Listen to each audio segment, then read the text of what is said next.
now. What do we have to do here? Nothing. I'm gonna take a shower. You sit there and have a drink. I Water. don't drink. Can I stay on the bar? No, you must come here now. No. Please. No, I don't want to. I'm not doing anything with you. I'm not even embarrassing. I'm sorry. I cannot. No, yesterday was a kind of aggressive for me. I need to know a person. I won't do a thing. I don't. Everything, please. I swear I won't. Just sit with me. Don't embarrass me in the hotel. I'm here all the time. I Sit know, with me. but I I don't promise. want to. Please sit there. Please. 1 minute. No, I I ask. can't. Go to the bathroom. Please, I don't want to do something I don't want Go to. to. Hey, come here. Listen to me. I want to go downstairs. I'm not going to do anything. You'll never see me again after this. Okay? That's it. If you embarrass me in this hotel, I'm not embarrassing you. It's just that I don't feel comfortable. I mean, don't have a fight with me in the It's phone. not nice. Please, I'm not going to do anything. I swear, my children. Please come in. On everything. I'm a famous guy. I'm feeling very uncomfortable right Please now. come in now. And 1 minute. And if you want to leave, when the guy comes with my Why jacket, yesterday you touched my breast? Oh, please, I'm sorry. Just come on. I'm used to that. Come on. Are you used to that? Yes, come in. No, but I'm not used to that. I won't do it again. Come on. Sit here. Sit here for a minute, please. No, I don't want to. If you do this now, you'll embarrass me. No. Fine. Never call me again. Okay? Sorry. I promise you I won't do anything. I know, but yesterday was too The much. guy's coming. I will never do another thing to you. 5 minutes. Don't ruin your friendship with me for 5 minutes. I know.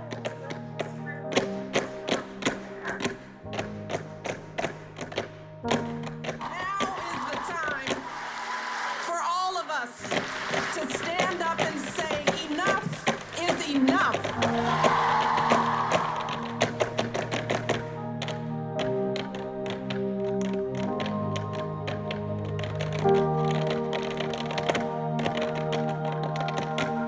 Time's up for pay inequality. Time's up for discrimination. Time's up for harassment of any kind. And time's up for the abuse of power.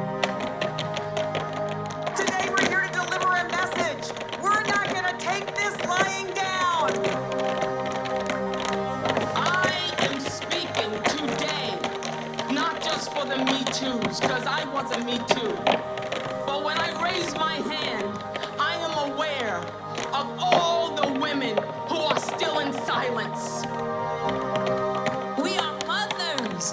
We are caregivers. We are artists. We are activists. We are entrepreneurs, doctors, leaders of industry and technology. Our potential is unlimited. We rise. Your lungs be a voice for all those who have prisoner tongues, for the people who had to grow up way too young. There is work to be done. There are songs to be sung. Lord knows there's a war to be won. And because of you, the revolution is rolling. You told the world that time's up on violence. You told the world that time's up on silence. So I want all the girls watching here and now to know that a new day is on the horizon.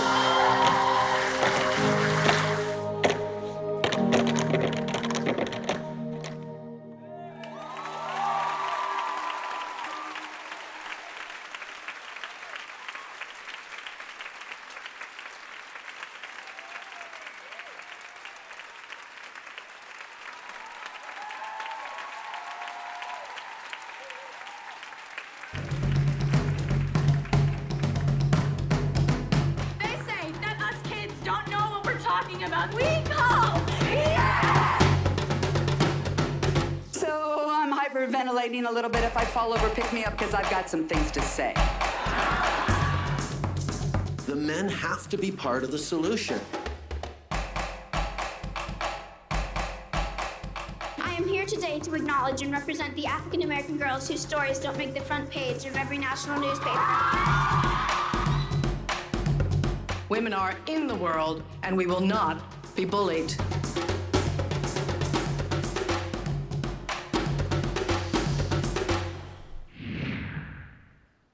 Hey.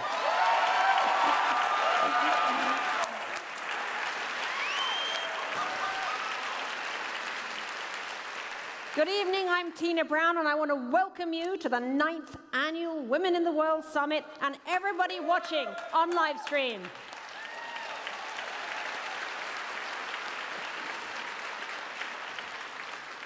Weren't the syncopated ladies just incredible with their dancing? And thank you to Ambra Batilana Gutierrez. That was your voice on the tape, Ambra, and we're so proud that you'll be among those joining us tonight on the stage.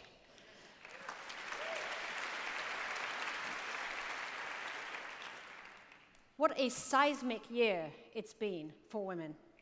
As the brutish revelations from the Me Too movement unfolded, and every breaking news alert trumpeted the latest assault on decency from the Oval Office, it's been clear. Misogyny is not giving up without a fight. And we've been ready, haven't we?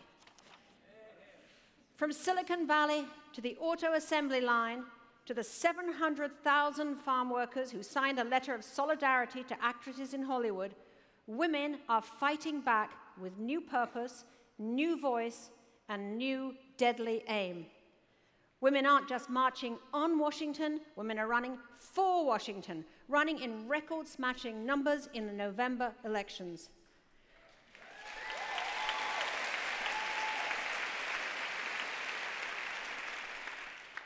Since our founding in 2010, Women in the World has been a voice for those who will not be silenced by censorship, patriarchy, injustice, and stifling norms. We've been a platform for women of courage, women who risk their lives as well as their reputations to resist oppression and confront cruelty.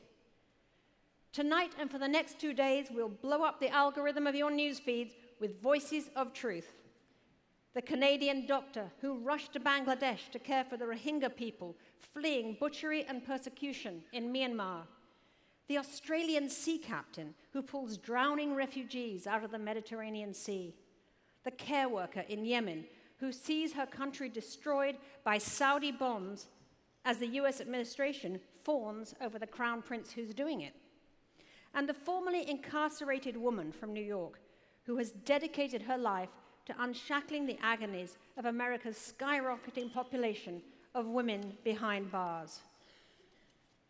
It's going to be a remarkably intense 2.5 days, and the summit, of course, is only possible because of the forward-thinking companies that believe in elevating women.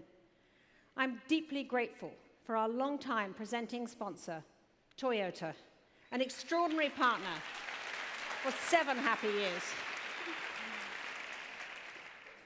My gratitude also goes to our leadership sponsors, AT&T, the Boston Consulting Group, MasterCard, P&G, and UBS Financial Services.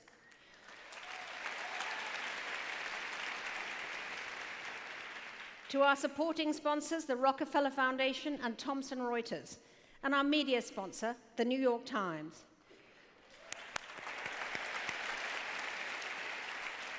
Thank you also to the Tory Burch Foundation and the Walton Family Foundation.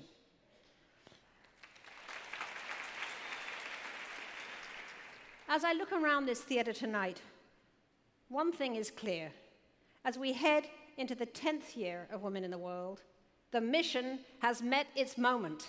Let the program begin.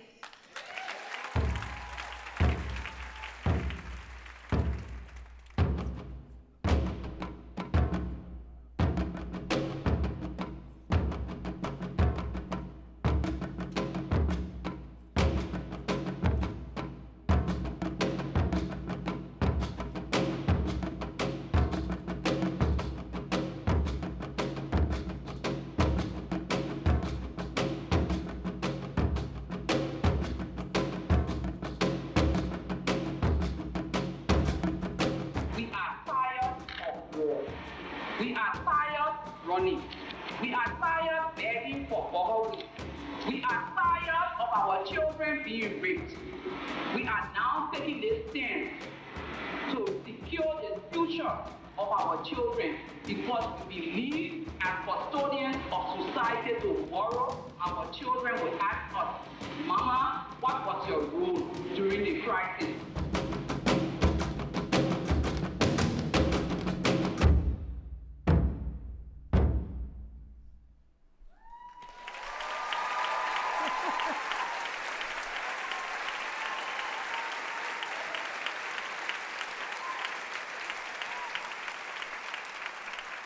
A decade later, that moment has not lost its power, and it's because of this woman here.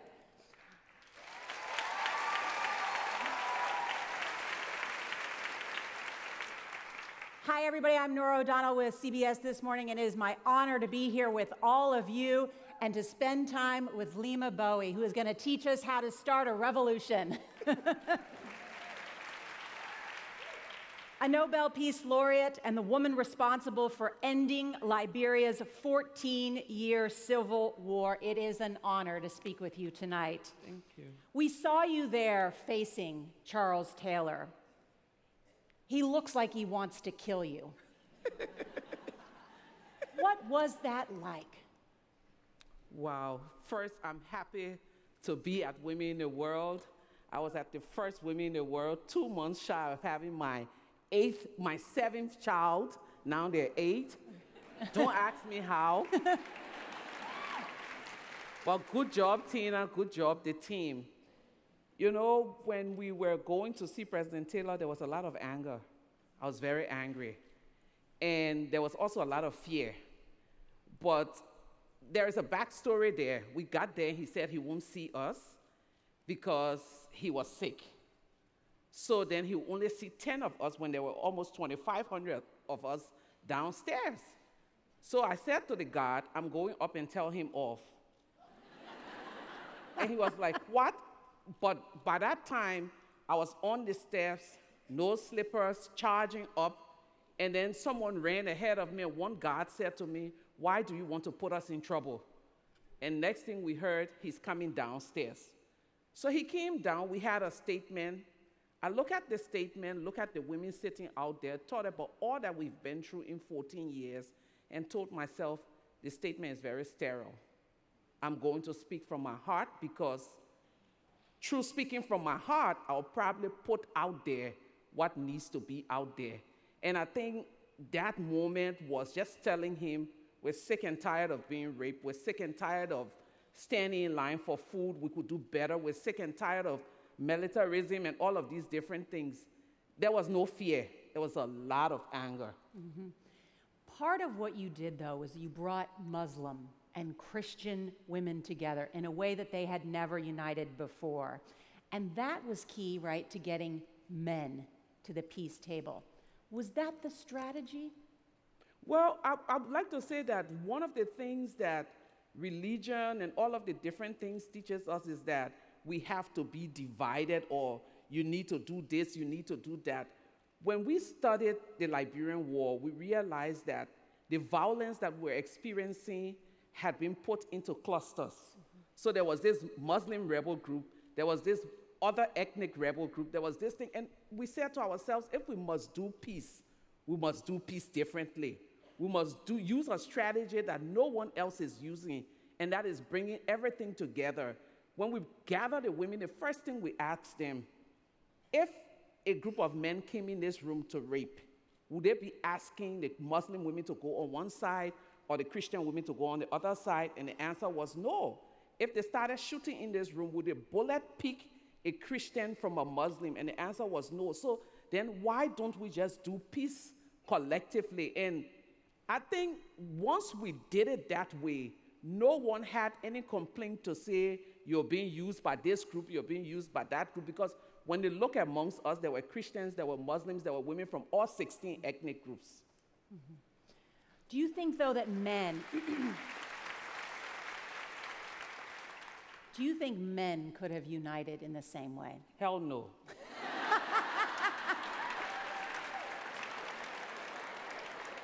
Hell no. The ego. Mm-hmm. Mm-hmm.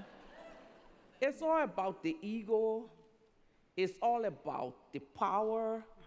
It's never about community. And don't get me wrong.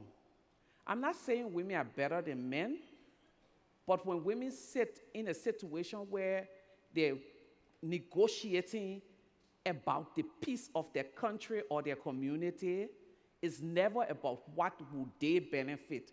it's always about the collective. With the men, it's about how powerful I'm going to be, how much money I'm going to make out of this for myself. And so I doubt if it could be replicated, you will see it happen in the Congo, you will see it happen in Central African Republic, because a lot of these wars that are happening now around the world, you will see it happen in Syria. But it's all about the ego, so hell no. You started with just 7 women. How do you grow a movement? How do you market a movement? Well, one of the things that you have to do when you're starting something is you have to also realize where people are at a particular place. In this country today, it's not difficult to start a movement because there are issues that everyone shares collectively. What has happened is that people are still sleeping in their beds comfortably, so it's still like, I don't like this. They're still talking at the TV. It's never really gotten to the place where they need to get out there. When we started, kids were being recruited off from their school campuses. Women were being raped repeatedly. Different things were happening. So when we got together, the most pressing thing was peace. We weren't talking about who was going to get which job, which warring faction was going to win. Everyone had a huge burden, and that burden was peace. And we started working around that word peace, and that was what people wanted to know. So 7 women in a room with $10 put out a statement, but we name ourselves. And that's something about starting a movement. I was just in Jordan where I was talking to a group of young people, and I said to them, a lot of the activism in the world today is lazy activism. You sit behind your computers, you use pseudonyms, no one knows who you are, you bash the word, you sign statements online, and you say we are activists. We name ourselves. The next day, every media outlet wanted to know who those crazy 7 women were.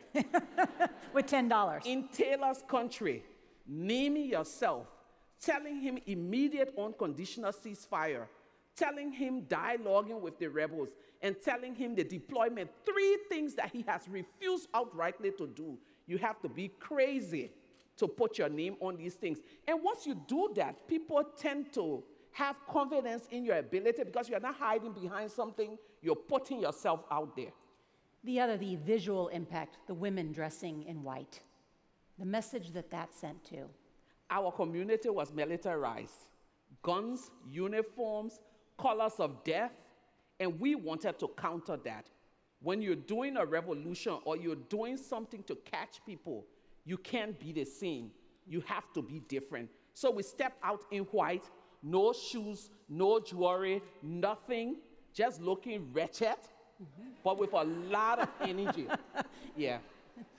Let's talk about something that was not visual, but was quite impactful. You all agreed on a sex strike. Explain how that worked.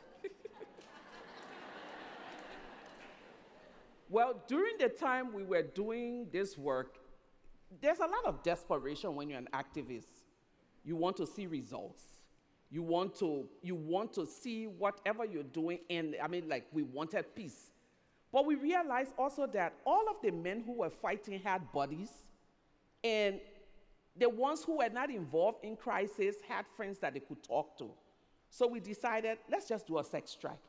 And most times people tend to think Muslim women are very calm and cool and collected. It was actually the Muslim woman in our group who raised the idea of a sex strike. So what does that mean? Explain what you meant. So we were withholding sex from the men so that they would begin to use their voice to talk to their buddies, to lay down their arms, that they would come and speak for our movement, not that we needed them to speak for us, but they would speak for peace. And so it was like we're not having sex until the war ends.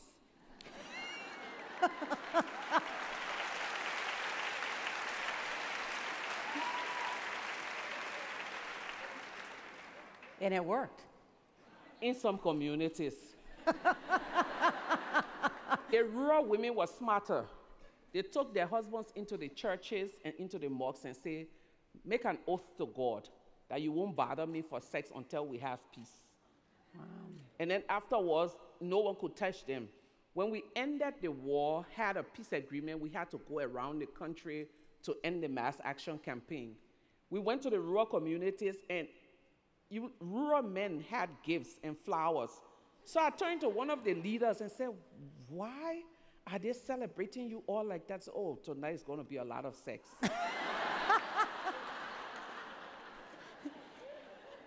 At the peace conference, you threatened to take off your clothes. Why?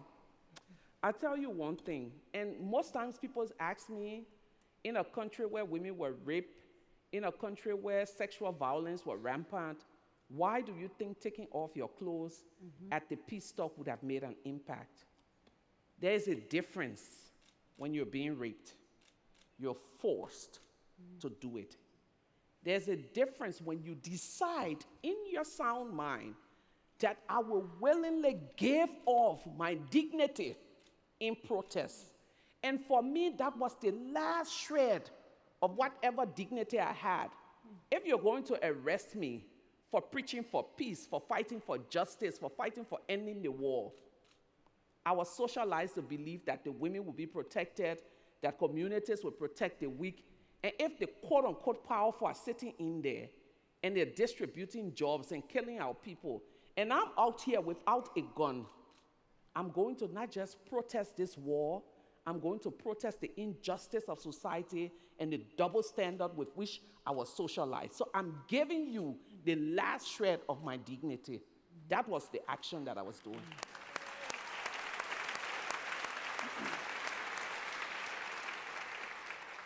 Your daughter here in the United States marched in the Women's March. And she came to you and worried that the movement would not translate into action. How did you counsel her? Well, my daughter, that daughter, is the one born in February like me, and I tell everyone she's my stress. I had no clue that she had gone to the march. I knew she was at school. And then on this morning, I'm getting ready, January 22nd, she writes me this email. First, she calls me, Lema. Lema, I sent you a mail. Oh, my God. When I'm trying to fit in this dress and be slim, this child is now. So anyway, I sit down, read her email, and she's questioning everything that I hold dear, the feminist principles, the principles of justice and values and every other thing. And I said, I won't answer now. I came back home and I sat down and said to her, I wrote back to her to say, yes, it may look bleak, but there's hope. If I may bring it down to the US example, several years ago, the killers of Trayvon Martin walk away free. Several years later, Jordan Davis' killer would never see the light of day. Several years later, Black and brown people were shot and killed in alleys and no one knew about it. Today, everyone is speaking out about the killings of Black and brown people. Several years later, corporate rape would not see the light of day. Today is out there. Yes, it may seem bleak, but we're moving steps. And I can assure you that we are out here protesting, wearing the pussy hats, making all of the slogans. 10 years later, my daughter, you won't have to do it because you will be writing policies. I firmly believe that.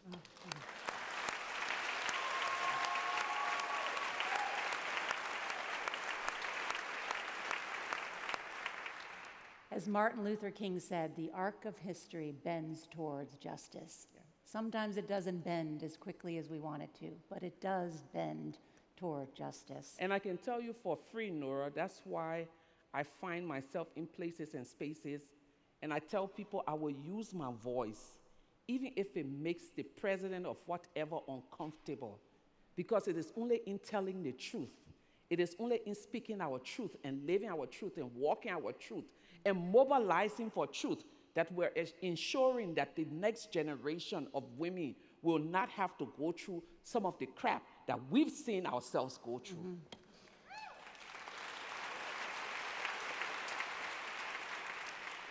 When you look at this country and what happened in Parkland, Florida, and the millennials, thousands walking out of school, protesting, raising their voices.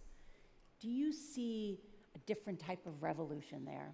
Well, the first when the Parkland shooting took place, like the Newtown shooting, I was outraged. I cried as a mother of 8 children. I felt so bad. And then all of the rest in peace and we feel what you feel, and then I see those children. Trust me, I got up and did an African dance. Thank God. Mm-hmm. When the adults are still speaking politics, there's a group of brave young people who refuse to sit behind their computers and use pseudonyms. I have so much respect for the Parkland children because while they're using social media, they're telling their leaders, we're bringing it home to you.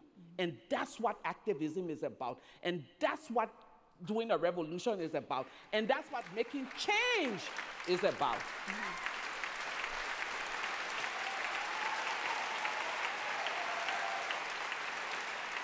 Once upon a time, we had an event at State Department, and it was the time before the second term of President Obama when there was so much conversation in the media in this country about birth control and reproductive rights of women. And I'll be watching TV and see men, all male panels talking about the reproductive health of women.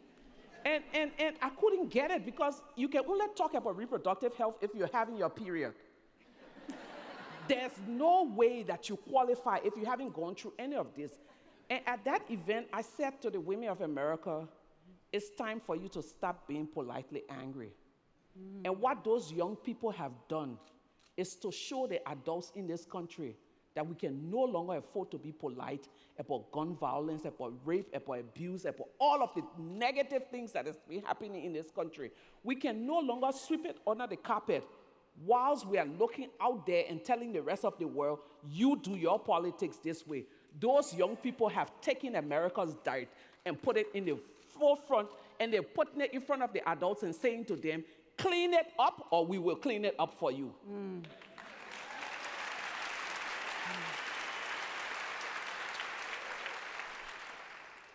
Lima, tell us, what is a leader and what are the lessons you've learned? Well, one of the things that I tell people is that a leader is not the person who stands or tweets. I just said that. Every morning. A leader is a person who journeys with his people. When I work with the women, one of the things that I realized made our movement successful is that I showed up first, and I was the last to leave. In places and spaces where they did not expect me to show up, I came there. I understood the struggle. No one was walking and I was driving in a car. I was in the forefront of the marches, even when the guns were in front of us. A leader is that person who really and truly decides we're doing this and will never rest until they see it come to an end. And the one thing that I would like to say is that around the world and in all of my travels, I've seen women in this country, outside of this country, show what true leadership is.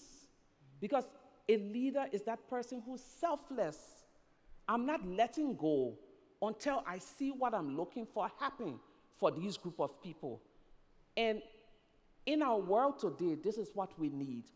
People who will take a step back and say, though I'm sleeping in a comfortable bed, but I'm not comfortable until someone else out there is comfortable. And for me, that's what I see leadership to be. Not bullying everyone into submission, not being negative, not going out there and saying things that you don't, not being divisive. A leader is that person who brings communities together. And I see it in a lot of women. And I would also like to say, in those young people from Parkland and all of the groups around this country that is taking activism outside and doing great things, that's great leadership. Leaders are the ones who will stand up and speak when no one else is willing to speak up. Well, thank you for showing us how to start a revolution and reminding us how to be a leader. Lima Bowie.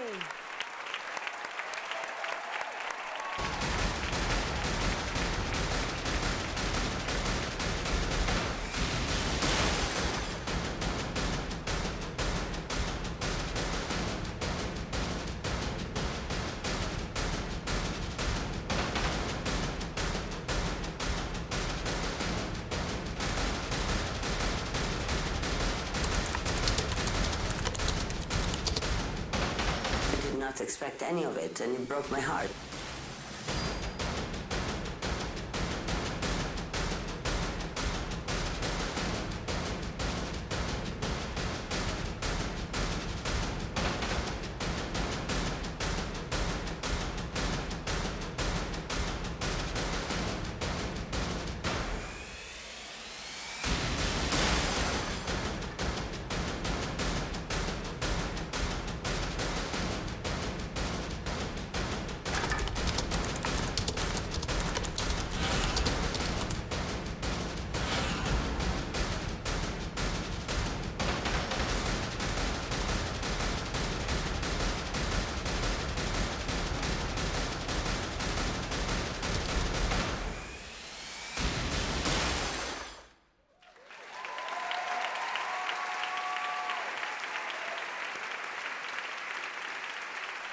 Thank you, everybody.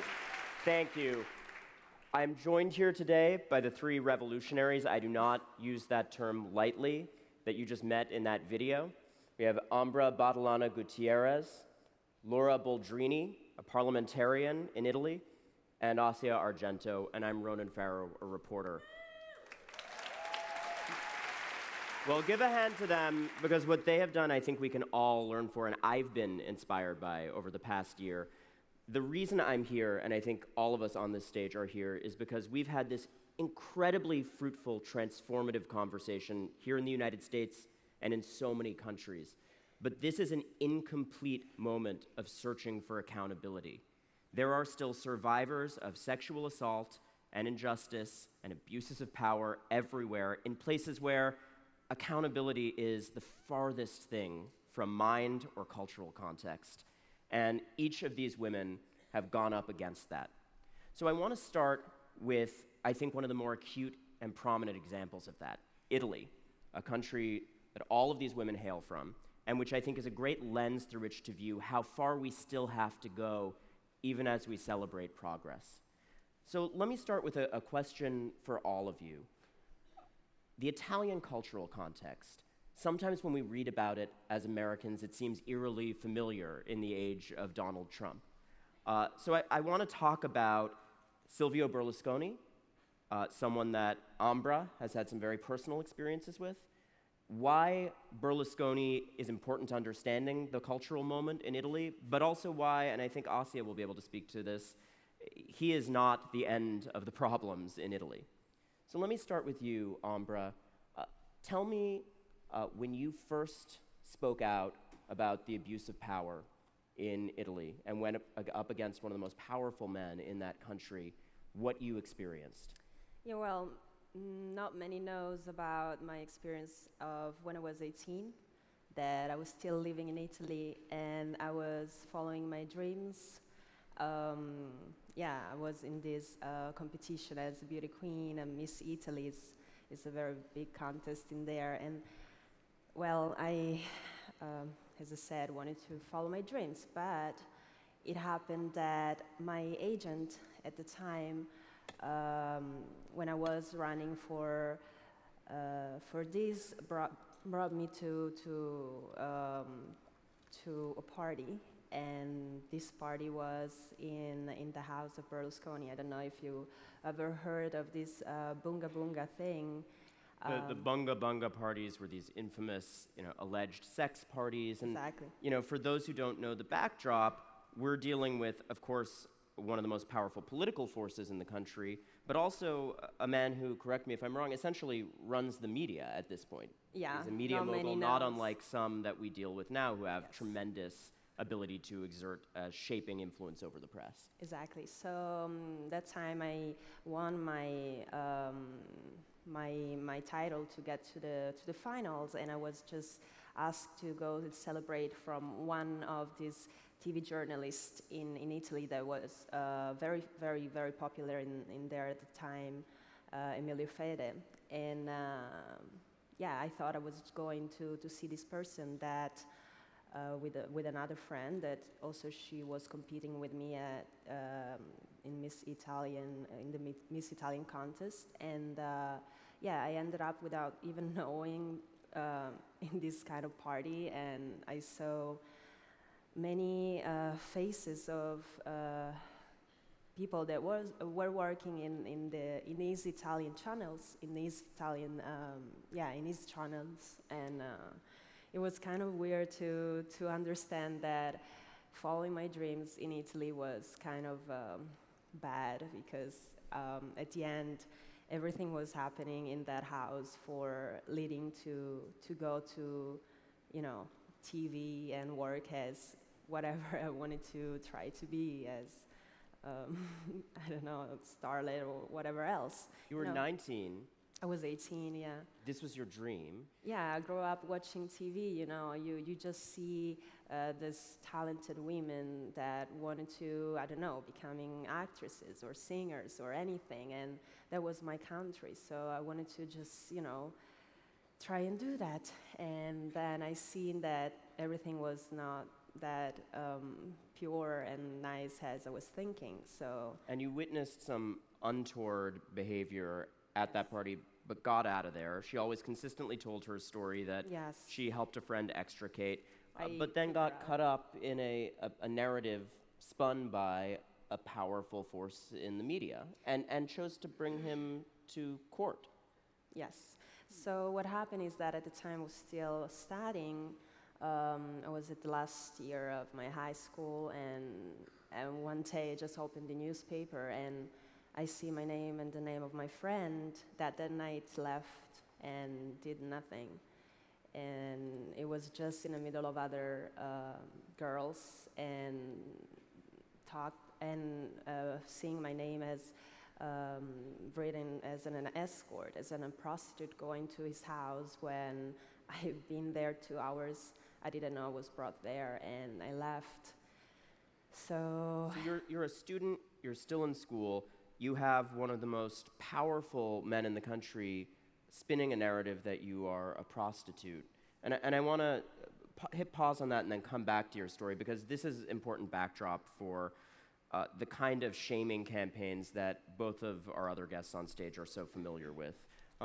Laura, as a politician, when you have staked out brave stances on issues, you have also been hit with some of the same terms, some of the same kind of shaming.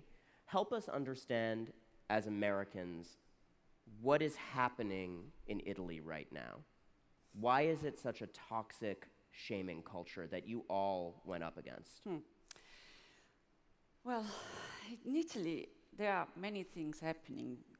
Of course, there are also many associations working for women's rights. There are a lot of them, but they are small. They are very committed. They do support victims of violence, but they are not very strong. They are not a main stakeholder. They are not a powerful lobby. So in the public debate, you rarely have representatives of women associations, even because media is more interested in focusing on women's movements abroad. For instance, Me Too was quietly, covered, but abroad. So explain that. In Italy, when people talk about Me Too here, they say, oh, that's heroic. These women are doing a hard thing. Well, that's not the case there, right? It's like something which is here. It belongs to this reality. But well, nobody spoke. Nobody spoke out in Italy. Nobody did a Me Too. Only one woman, and she got sued. So nobody was believed. So it does not exist. So this is a good segue. Asia has a firsthand and painful experience with this as well. And for Ambra and Asia, I have to say on a deeply personal level, I will live out the rest of my life grateful for these two women, because they were among the first sources to come forward with complicated stories and face difficult legal threats to expose Harvey Weinstein and his alleged predation.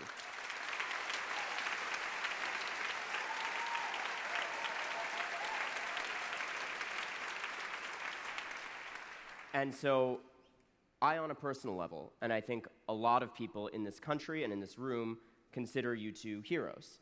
But Asia, explain a little bit about how different your experience of this has been since you worked with me on this story in your home country.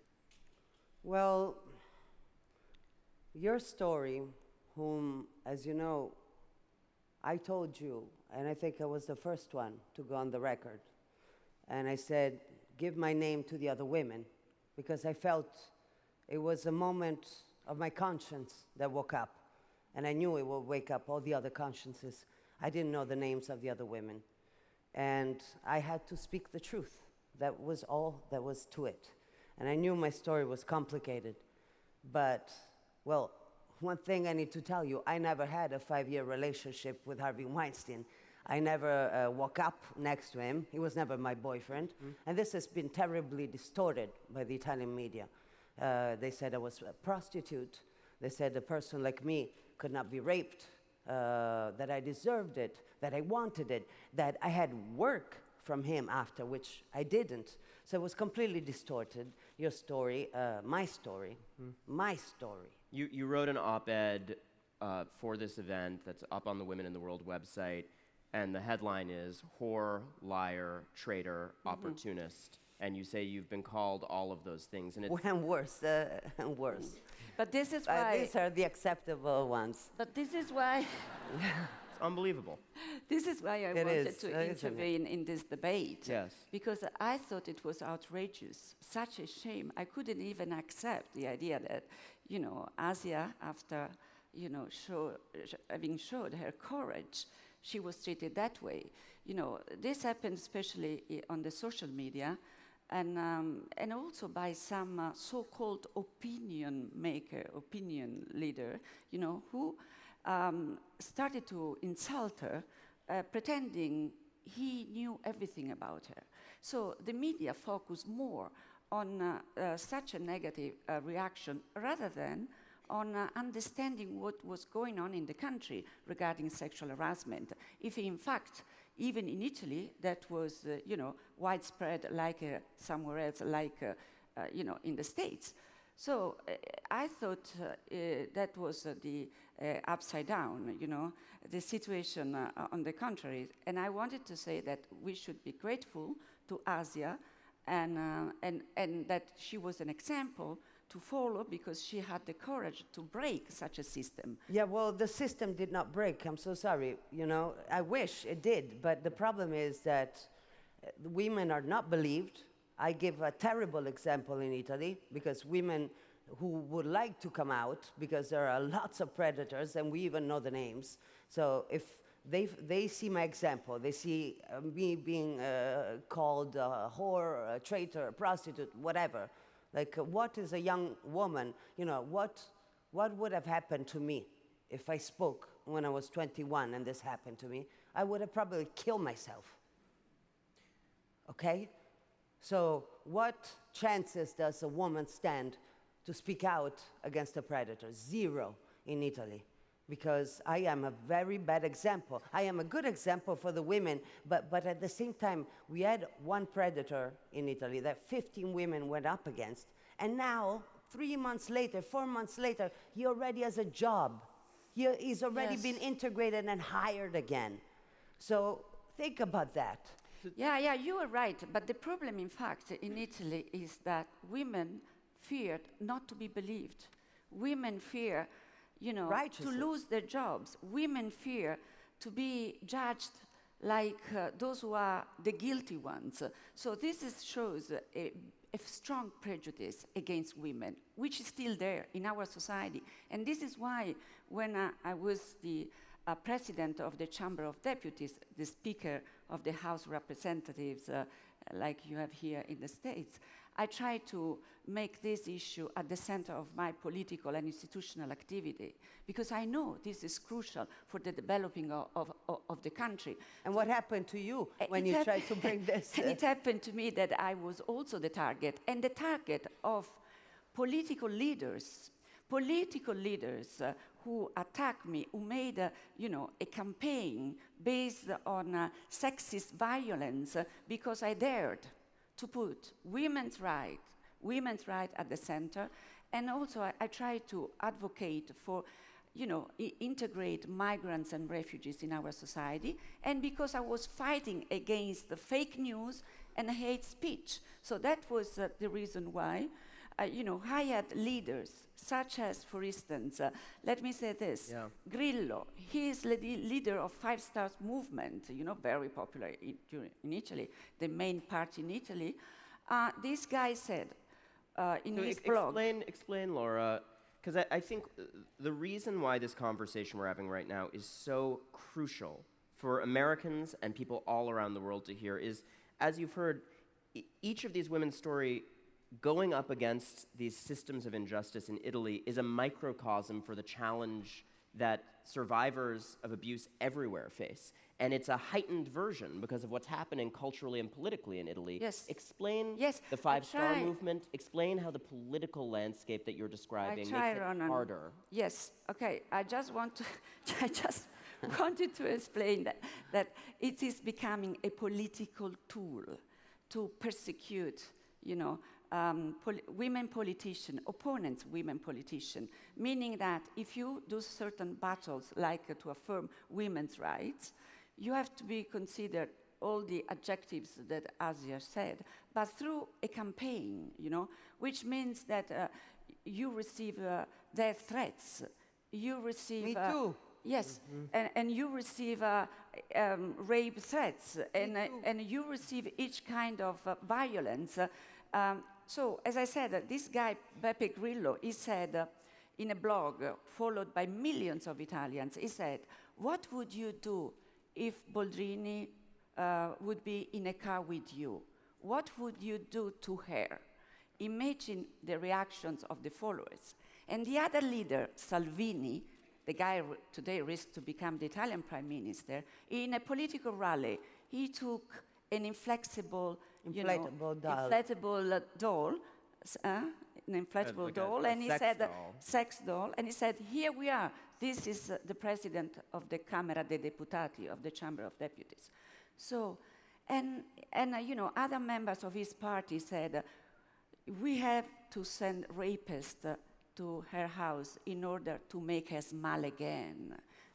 Institutional figures, And this guy Salvini, for years, he wanted to link my name to crimes committed by migrants. Every time a migrant committed a crime, he put the hashtag Boldrini's resources. Every time there was a crime or a rape committed by migrants, hashtag Boldrini's resources. So this meant for me, thousands of threats and violence. And one day I received a bullet by mail. And that day I realized that we were entering into a new phase of violence, So, and also my daughter was threatened, and she had to change her name on Facebook. So imagine if you deal with certain issues and you are a woman, you have to take into account such a treatment. And I have to tell you, if I had been a man, I would not have been treated like this. I'm sure 100%.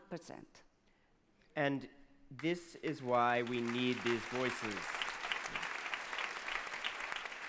This is why, for any woman who speaks up in a political context on these issues, for women who spoke in a journalistic context, like Ambra and Asia, the stakes are so high. And being aware of that as a journalist who worked with you, Ambra, it has broken my heart to see that the cultural context in your home country is still so fraught. Yeah. And I know, I should point out that Ambra cannot talk because she is under ongoing legal threat about the Weinstein matter. But I do want to talk about your background and how, in a recurring way, you've been so familiar with this kind of opposition that Laura is talking about and Asia is talking about. You were a kid, you just described, when you first encountered this machine run by a powerful guy trying to shame you. You went up against that. You grew up in poverty with an abusive father, you told me, who left you and your mom. You have known violence and threats of violence from an early age. You worked around the clock to support your brother, who I know means so much to you. Tell me about finding the strength to continue in the face of so much shaming and opposition from such an early age. Just want to say that I admire them so much because they're still in Italy. Unfortunately, at the time, I had to leave. I left after I finished my study. I was 19, and as I said, I couldn't stand with the situation I was in. Everybody in my city knew me as the escort going to the parties of Berlusconi that I wasn't. And it was very difficult for me to say I wasn't. And nobody wanted to listen to me. So I moved to London first, and fortunately, with my career as a model, I could have, traveled and leave behind all of that, knowing and thinking that I could have not done anything about. What happened was that after a few months that those news went out into newspapers, I decided to speak out about my truth because nothing happened there. I left. I took my friend away from that situation. I saw what was happening. And still now I have an ongoing lawsuit against all of what happened because, of course, they ruined my life and made me leave my country. And of course, a part of all the psychological damage probably that I have still.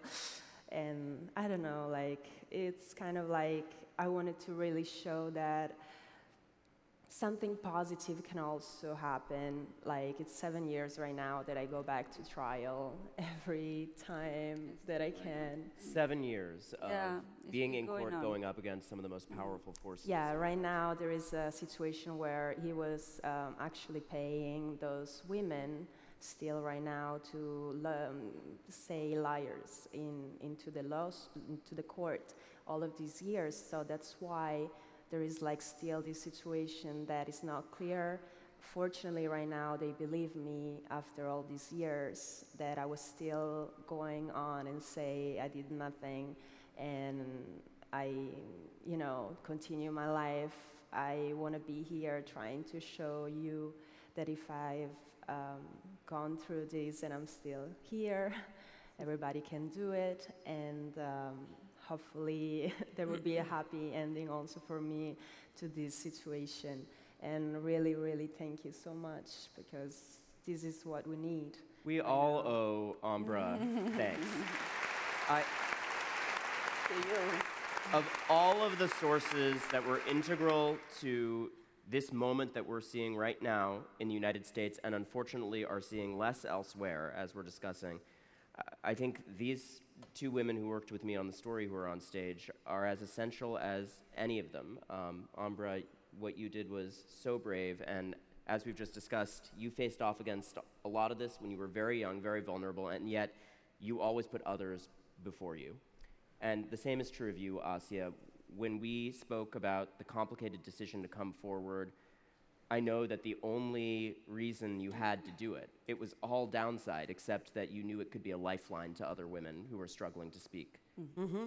And that's why I think what came out of Italy that was so purulent, so disgusting, it felt like this wound that we stuck the finger in, and it's so sick that it needs to be healed. And this misogyny that has come out, to me and Laura and Ambra, it's a malady, it's an illness that needs to be cured. One thing we have in common is that we both grew up in the film industry with famous director fathers, and you certainly saw firsthand all too early how misogynistic the entertainment industry can be. Do you feel comfortable if we play a clip from one of your films? Mm-hmm. Yes, a writer, that director. was, my Me Too before Me Too was even a thing. Right, years ago, Asia actually directed and wrote a fictionalized version of an encounter that she had with Harvey Weinstein, but with one key difference from the reality of how things unfolded. We're going to tee up that clip. Take a look at this. Be great if you give me a massage, just a little massage to make me just relax. Then I can read that little story of yours, that Scarlet Diva thing. A little massage? Yeah, just a couple minutes. Come on, please. I'm sorry, I don't understand this. No, it'll be fine. Just a couple minutes. Yeah, but... then we'll both feel nice and relaxed. Come on. Stop. That's all. That's not too much to ask. Come on, this is funny, but... Okay, forget about sucking my Let me have a taste of that. No! Here. No! Come on, baby. Yeah, come on, my little moo-moo. No! This is funny, okay? Come on. Hey, baby. Hey, listen. Leave me alone. Hey, no! One of the things that you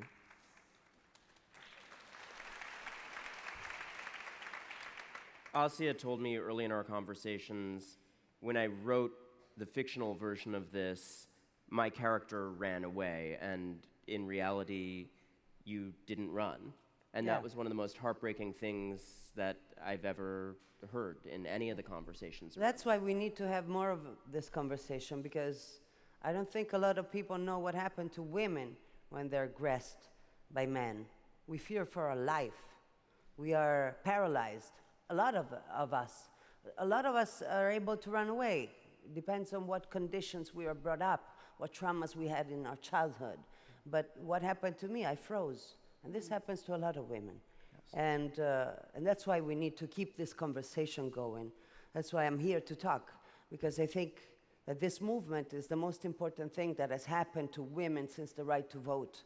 And if we stop this conversation, then we're really doomed. It's the one chance I've had in my lifetime to advance the whole human species, because the betterment of the position of women in society is the betterment of the whole society. Everybody will benefit from it. And this is where I am so inspired by you and what you have done for the culture. All the time, survivors do freeze. That's not weakness. All the time, survivors go back to attackers. These are husbands, brothers, bosses, people you can't avoid in your life. That is also not weakness, and it There's has... stalking also very often involved. They stalk, yes, and none of that should be weaponized against victims, and unfortunately, it has been weaponized against you. The fact that you fought against it early, you told that story early in that form, you told the story to me purely to help other people, has made a difference. People come up to me all the time and say it made a difference as I tried to confront my experiences. How did you find it in yourself, facing all that opposition, to help others in this way? Well, the backlash, it was fuel that they threw into my fire. Because of my truth. I knew, there's nothing stronger than truth. When you speak the truth about what happened to you, there's nothing stronger than that. And then what they tried to kill me with, because of it, because truth is also very scary. Well, it made me stronger. They only threw fuel into my fire. And this fire, this kind of, I hate to use the word, martyrdom of being, misunderstood, it made me a warrior even more, and it became a discourse that united a lot of women. And that's where my strength came from, the other women, my sisters, who we share the same predator, and we share different predators but the same traumas, and we are survivors. We're not victims, we are victorious. I hate that term, victims. Yes, okay, I am a victim, but I'm still here, so I'm here to fight.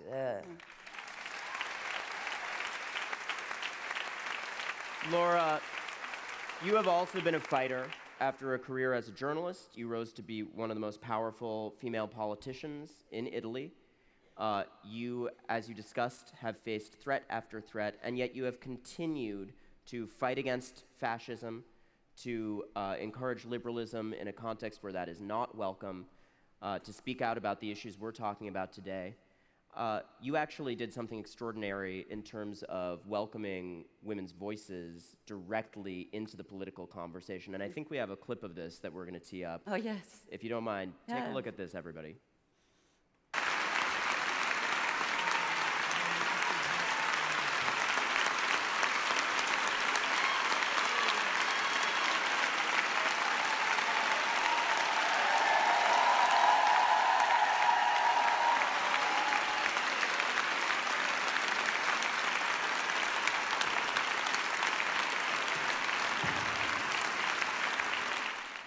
So that was the Italian Parliament.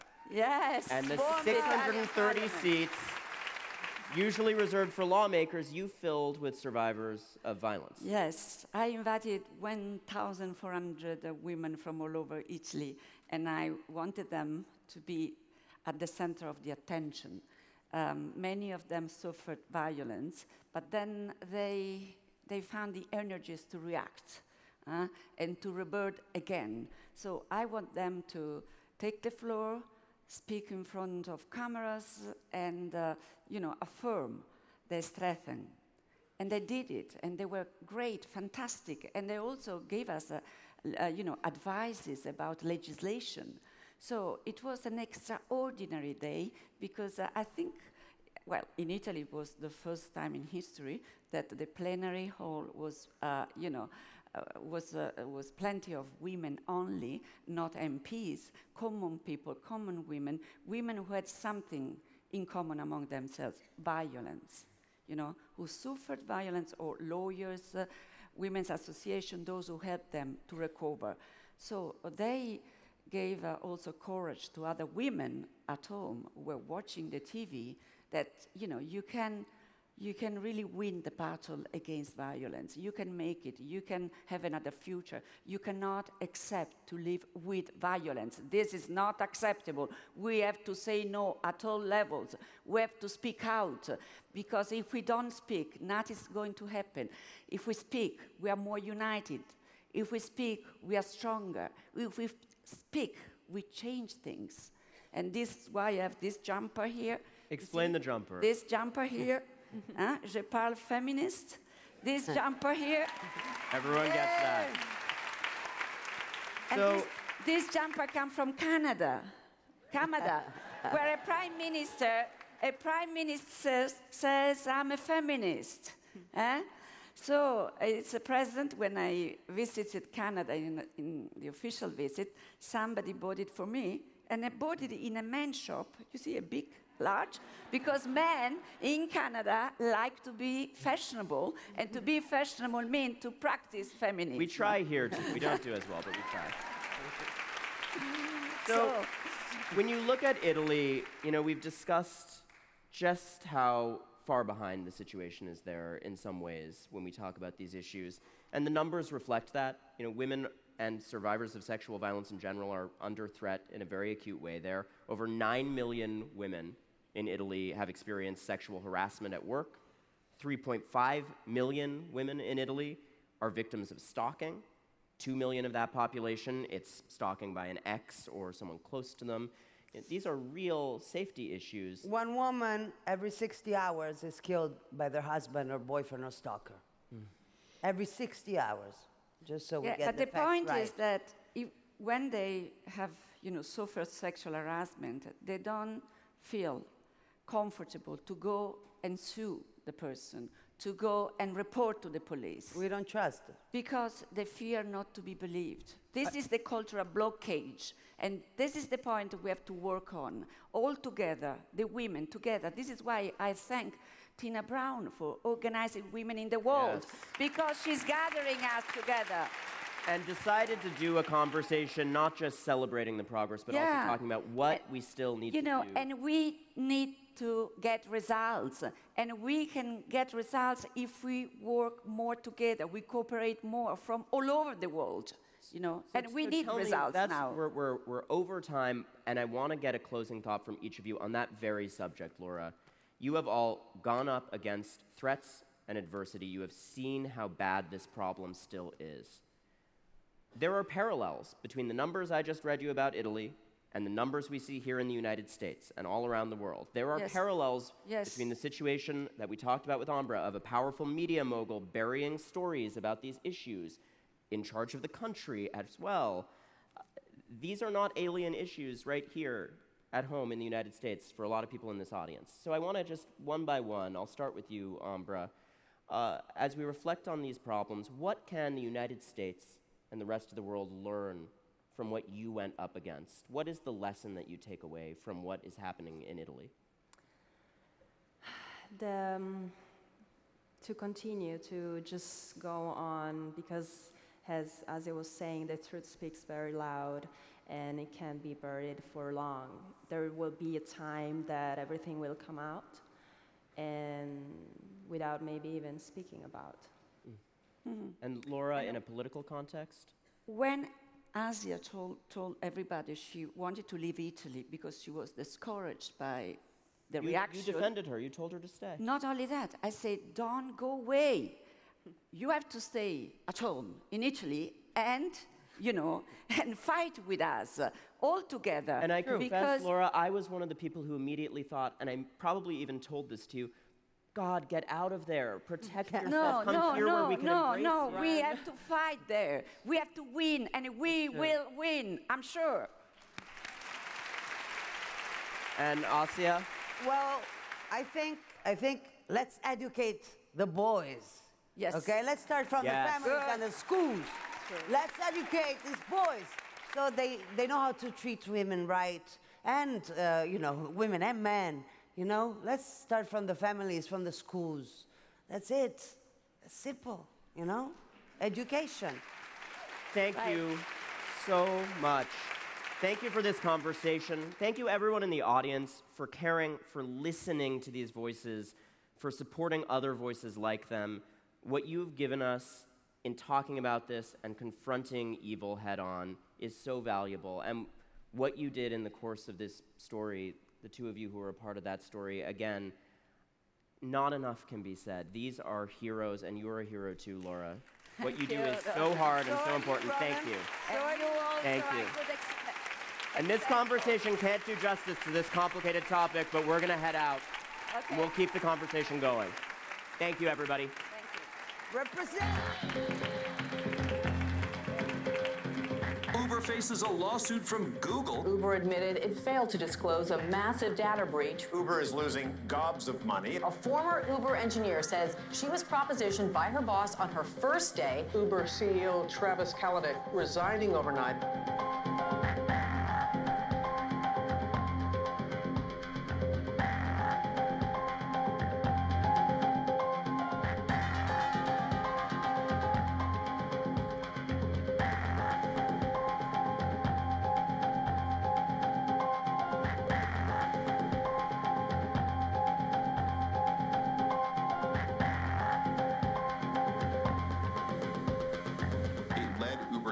Understand that it had to make the changes that it is making as a company to break from the past.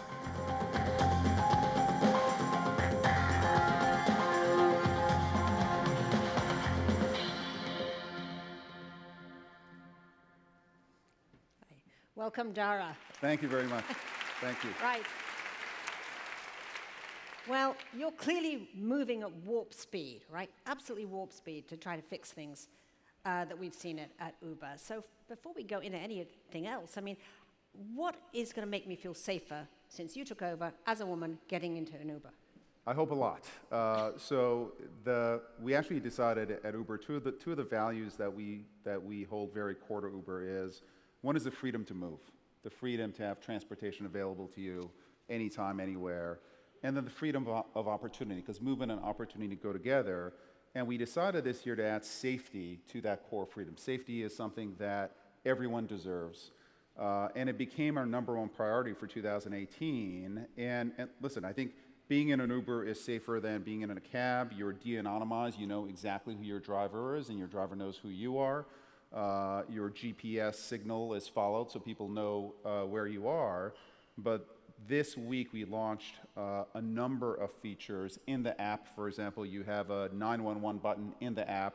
We're testing now sending your location directly to the 911 center. So if something happens, 911 immediately knows where you are. And response time is absolutely important in cases of emergencies to making sure that those emergencies are settled in a positive manner.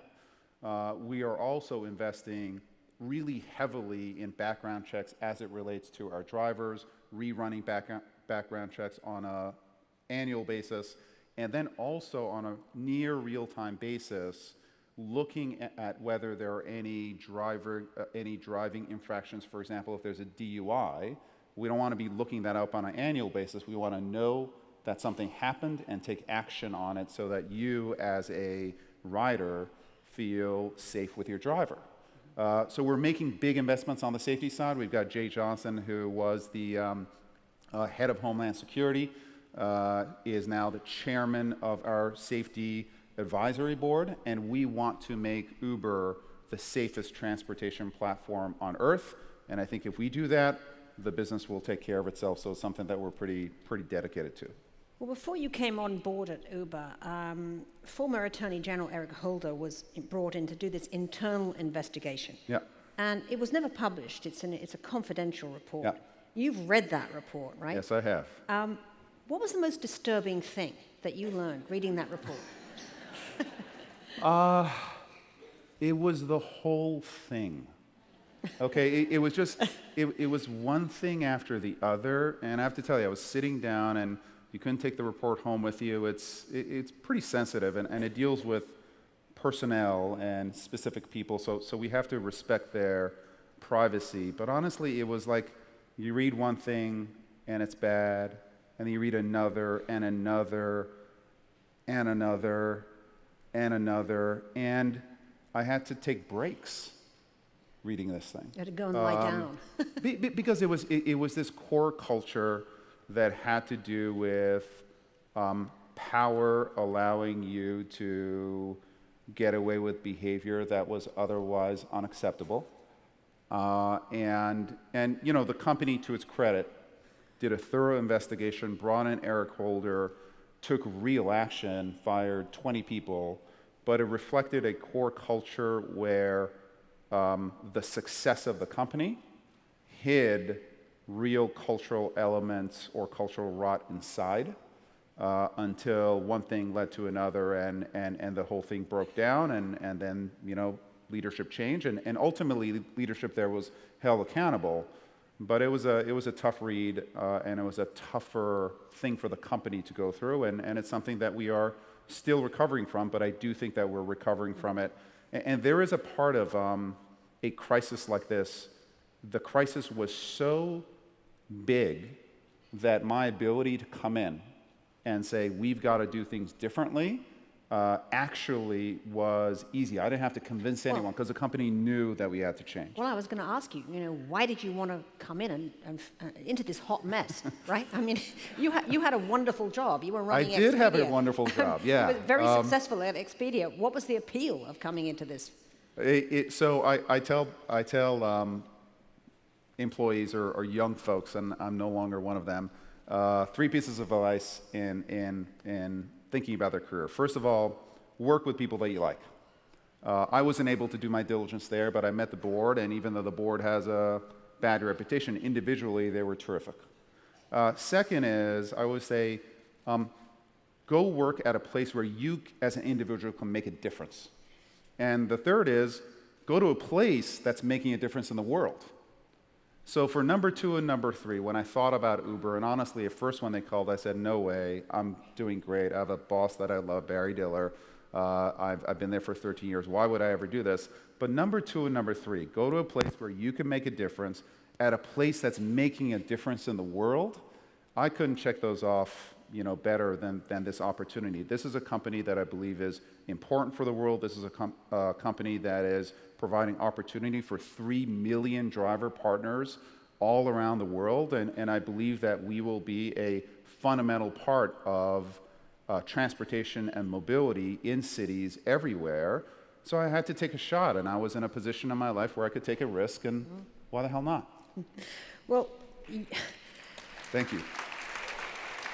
So one of the things that you thought about when you arrived, I gather, was that you seriously considered shutting down the self-driving unit. Yeah. And you had obviously a lot of misgivings about it. So when you learned about this tragic death of the pedestrian recently in Arizona who was hit by a self-driving car, what did it tell you about those original misgivings? Did it validate the misgivings, and what were they? So the misgivings weren't necessarily about what happened in Tempe, and it was a true tragedy in Tempe. The misgivings were about companies focusing on what they're good at and not on what they're good at. And my view as it relates to Uber is that Uber is a transportation network. We're not a manufacturer of cars. We don't care whether it's a Ford or a Toyota, et cetera. Therefore, why should we be developing self-driving technology? As it turns out, the development of self-driving technology is incredibly important to take the cost per mile down of using an Uber in order for us to become truly cost competitive with car ownership. Because there are no more drivers. There are no more drivers, although I think that's 15 years down the road. It's a long, long time. And if you think about automation, the drama behind automation is like everything is automated or not, when in fact automation goes hybrid for a very long time. You look at manufacturing, it's people and machines working together, and I think that self-driving will be the same thing. You're not going to have robot cars everywhere. You're going to have a combination of robot cars and drivers. And if you get to a world where we become competitive cost-wise with car ownership, today a lot of people think about Uber as being a big company. We represent less than 0.5% of miles driven in the United States. When self-driving prices become competitive with car ownership, then I believe we will be 20, 30, 40% of miles driven. This is a company that's going to be 50 times bigger. At that point, even if you assume that 80% of your miles driven are driven by robots, you're going to need 20% of something that's 50 times bigger. You're still going to need more drivers. So for me, whether or not we wanted to be an autonomous or not was based on what's fundamental to our future. I do believe autonomous is now fundamental to our future. The accident in Arizona was something that I could have never imagined. At this point, we're working with authorities to get them all the information that they need to understand exactly what happened. That's not our job, that's their job, and we want to give them all the data to do that. In the meantime, I am doing a top-to-bottom audit of all of our safety procedures, the safety drivers, the software, et cetera, so that myself and the ATG team can feel absolutely satisfied that when we get out to the road again, and all of our autonomous cars at this point are grounded, when we get out to the road again, and we will get out to the road, we do so in as safe a manner as possible. This was a tragedy, but ultimately these robot cars, they're going to be better drivers than humans are. Well, let's just talk about the hearings we've just been watching with Mark Zuckerberg. What hearings? I'm sure you caught them, right? What was the most important thing, you think, to emerge from the 2 days that we've just gone through with Zuckerberg on Capitol Hill? I thought it was fun, the interchange between the senators and Mark. But I think for me, it's a bigger theme in that a lot of companies like ourselves, technology companies in Silicon Valley, have hid behind this idea that we're just building platforms. We're just building platforms. What human beings do with these platforms is not our responsibility. Humans are good, humans are bad, but it's not our responsibility what they do with our platforms. And I think that what we, and I'll say we, I know this is a Facebook problem, but I think this is a technology issue. What we fail to understand is that these platforms allow human beings to essentially get like nuclearized. You know, the reach of a person who is not a good person in real life, maybe 10 people, maybe 20 people, on these platforms, it's thousands and tens of thousands and hundreds of thousands. So these platforms allow behavior to be amplified in a way that can be wonderful and also can be destructive as well. And when you create these platforms that can amplify with the power of a platform like Facebook, you start having to take responsibility. And I don't think that it was Facebook was trying to shirk it one way or the other. I think there's this idealism in Silicon Valley where we feel very unsafe in making editorial choices. I know you've been making editorial choices your whole life. Technologies don't feel safe doing so. How do you make these calls? How do you make these choices? And I think we're wishing for a world where we didn't have to. And I think that world's over. Well, it certainly is. Zuckerberg said, interestingly, that he thought that regulation was inevitable. So what regulation do you suggest? Oh, I mean, there's been a lot about... You didn't tell me you were going to ask me that question. I keep hearing about, well, if it's good regulation. What is the good regulation? My honest answer is I don't know. I mean, we've been dealing with regulation city by city. We've been dealing with transportation regulation, and it's difficult. It's a pain.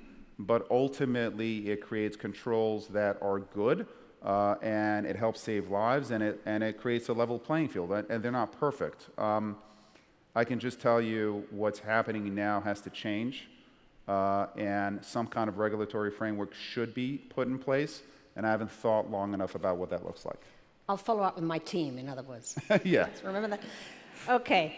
So, I mean, you came into Uber when there had been a series of debacles, which meant that the management were cleaned out. Should the same thing happen at Facebook? I think that there's a lot of debacles. So I think that management understands that they made a big mistake. I think they are taking responsibility, and I think this is their chance to prove themselves, and I hope that they do. Mm-hmm. Well, of course, Uber had its own data breach in 2016, which it also kept secret for more than a year. How can we be sure that that won't happen again? Because I'm in charge. Good answer. All right. So, of course, you've now come in and you're reforming the cowboy culture that we've talked about. And what are you actually doing to change that culture? Because people love to parrot along about, diversity training and where sexual harassment is just about, new norms and so on. What are you actually doing to change the culture, particularly for women? Because women really were, a horrible part of the Travis Kalanick era, the sense that they had been disregarded and, and not treated right, etc. How are you fixing it? So the culture and I think the publicity that the company had, et cetera, was so negative that the good news is that the culture started changing from the bottoms up even before I got there. So I can't take credit for it. There are these employee resource groups, women in engineering, who believe in the company and started taking control. And they're like, we're not going to take this shit anymore, and we are going to talk about this, and we're going to reform the culture bottoms up. And I think that, great cultures are not top-down driven. It's a combination of bottoms up and top down. So when I took over, one of the first things that we did was we actually went out and crowdsourced what we thought the new values and norms of the company should be, and it came from the bottoms up, and I was much more like an editor rather than coming up with the actual values. We call them norms because they're about behaviors, and there are a number of them, but like two that really ring true to a lot of people within the company is one is we celebrate differences. We want to be a different kind of company, but more than that, we want people of every kind, employees of every kind, regardless of their background, regardless of if they're comfortable being an individual contributor or they have a big personality or they run teams, we all want them to contribute. And if you're different, we celebrate that. We're not going to have a bunch of folks who are the same, who are kind of the leadership of this company. And the second for us is for us to always do the right thing, period, and everyone knows exactly what that means. Now it's our job to put those norms and cultures into everyday life. And I think that, we're on a good path, but I can't tell you here that we're perfect. It's early, but I can tell you that the company knows that they need to change, and we're on our path, and I think we're going to prove it out in 2 to 3 years. Well, I don't know whether to laugh or cry when I read a recent survey about women in tech, because 1,000 people were asked to name a female leader in tech, and the names that most people came up with, the majority of names they came up with, were Siri and Alexa. Okay. Okay, so, I mean, that was pretty tragic. There's so many women who are COOs of these companies, but they never get to be CEO. And we're always hearing in these big swinging male conferences where they go around talking about, we have this great pipeline of women, but that pipeline seems pretty congested, right? So my question is, how is your pipeline, Dara?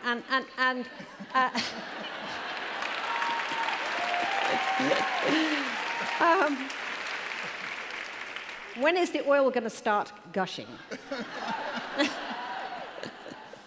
Another easy question from Tina. So I actually think this is, I do think that it takes time and it takes investment to make this happen. I think that there are too many companies who, when they talk about women in leadership, they focus on recruitment. And by the way, we have focused on recruitment, and we have a much more diverse candidate set coming into the company, but I firmly believe in development. And development takes time. And it's not a fast twitch kind of solution to the problem. But when I was at Expedia, we put a plan in place where we had about women in senior positions. There were about 50% of the employee population was women. But if you look at director and above, 15% were women. And Barry and I put a target that we were going to double that in 7 years. We put half of our own bonus at risk. We reported to the board about that.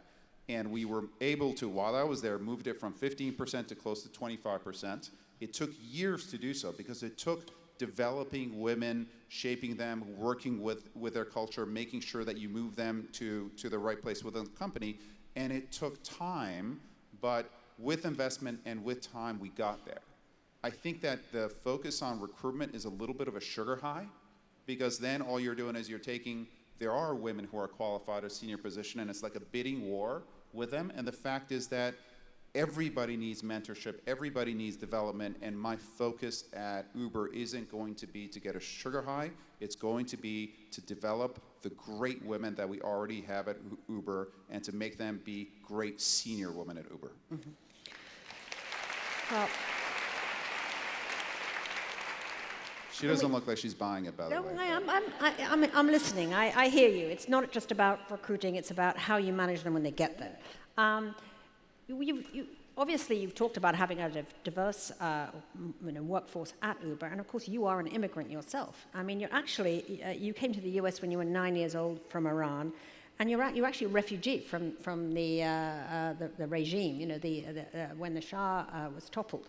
So, and your extended family is just enormously successful. I mean, you have so many incredible high achievers in your family.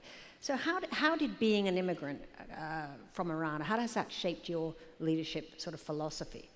So the first thing that shaped my philosophy is my mom, who's in the crowd someplace here. So you can raise your hand, Mom. Go ahead. So I think if I were an immigrant or not an immigrant with a mother like that, I'd be just fine. So Thank you, Mom. But I do think, listen, I was lucky enough to be an immigrant during a time in this country when they welcomed immigrants. And I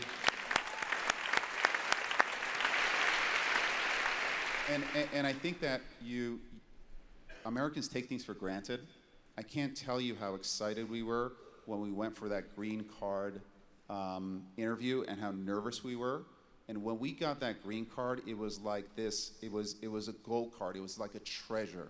You can't believe how relieved we were. This is an amazing country. We're so, so blessed to be here. And I think that not taking things for granted and understanding how freaking lucky we were to be here is what drove us. It's like, you can't let this gift go. And my mom and dad lost almost everything in Iran, but they paid for a great private school education for myself and my 3 brothers. And while they never told us this, we expect you to not waste this wonderful gift, we knew it. And that drive was a part of my family, and it's part of the broader part of my family. Education was always something that was treasured, and the combination of understanding just how lucky you are, the combination of valuing education above all else, and then having a family that was so close-knit, it all worked. And I consider myself incredibly lucky to be sitting up here with you as a result. Well, I just want to ask a last question because we're out of time. I could talk to you for much longer, but we've heard so much about the dark side of tech already, right? We keep hearing of the dark side of tech, the dark side of tech. Tell me something that I should be really excited about. You're a father of 4 kids. What do you think, what do you see, aside from medical things, which we know are going to be amazing with tech, but what do you see in the flying car future? So I see a world where there is no car ownership, and I think it's an awesome world. If you look at cars lay idle 95% of the time. Parking takes up to 25 to 30% of space in cities. And I think what's really cool about what we're trying to do is that if mobility and movement is available to everybody, then the value of real estate in the middle of Manhattan versus the value of, let's say, real estate in Queens starts, the delta between the two starts diminishing. I think that bringing the cost of movement down, I think ultimately creates opportunity for more and more people and makes a society that hopefully is more equal, that has opportunity on a much, much broader basis. And for me, that's why I come to work every morning. Okay, well, one last question. If Susan Fowler, who wrote that amazingly explosive blog about the culture at Uber, if she reapplied for a job at Uber, would you hire her? Definitely. I hear that, Susan Fowler. Thank you.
Those are tough images. Good evening, everyone. I'm Juju Chang with ABC News Nightline. And with me on the stage here are two deeply courageous, deeply compassionate people who are determined to bear witness and to continue to sound the alarm around the world to shed light on the atrocities that you caught a glimpse of in that opening video. I want to start with you, Nick Kristof. You've had 4 reporting trips to the region in the last 4 years. I think most in the audience know that the Rohingya are a Muslim minority living in Myanmar, but give us a sense of what triggered this latest spasm of violence and why it is that they've been so persecuted for so long. So they've always been marginalized. They speak a different dialect. They are, in a sense, an ethnic minority as well as a religious minority. And then, in a sense, they've been made scapegoats. One can argue that democracy exacerbated the problems by moving the axis in Myanmar from how much you cared about human rights and democracy, in which the military did very poorly, to how much you are anti-Rohingya or anti-Muslim. And that was an area where the military, I think, quite successfully manipulated the population and did rather better.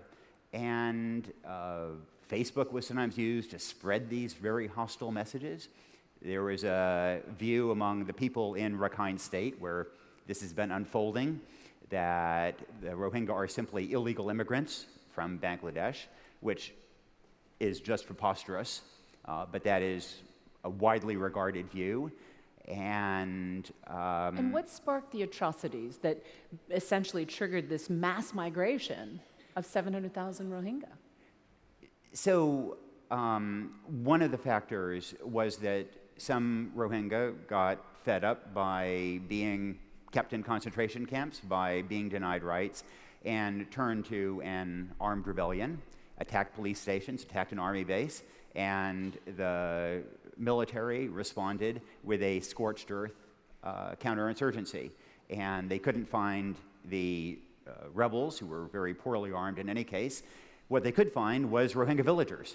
And they, I think, decided that the simplest solution was to completely remove the population and terrorize people until they fled across the border into Bangladesh. I want to bring Dr. Fastia Alvi into this conversation because you saw a lot of the results of that scorched earth policy. But as by way of background, you have a family practice in Calgary. You've been trained even here in Wisconsin in your postgraduate work. What made you volunteer, literally risk your life for such a dangerous mission? So, Gigi, first of all, I want to thank everyone, to listening to me for this one, and I'm glad to be here. So first time I heard about Rohingya back in 2015 when my husband Tahir, he went to those Rohingya camps inside Burma as a volunteer to distribute food rations. So that was my first introduction. And so Rohingyas, as Nick said, are indigenous people of Burma. They're living in Rakhine State in their ancestral lands for many, many hundreds of years. So they were always citizens, they always elected their representatives until 1988 when the military government, they took away their citizenship. And that's when the persecution against Rohingyas reached to the level of apartheid, and now that has led to genocide.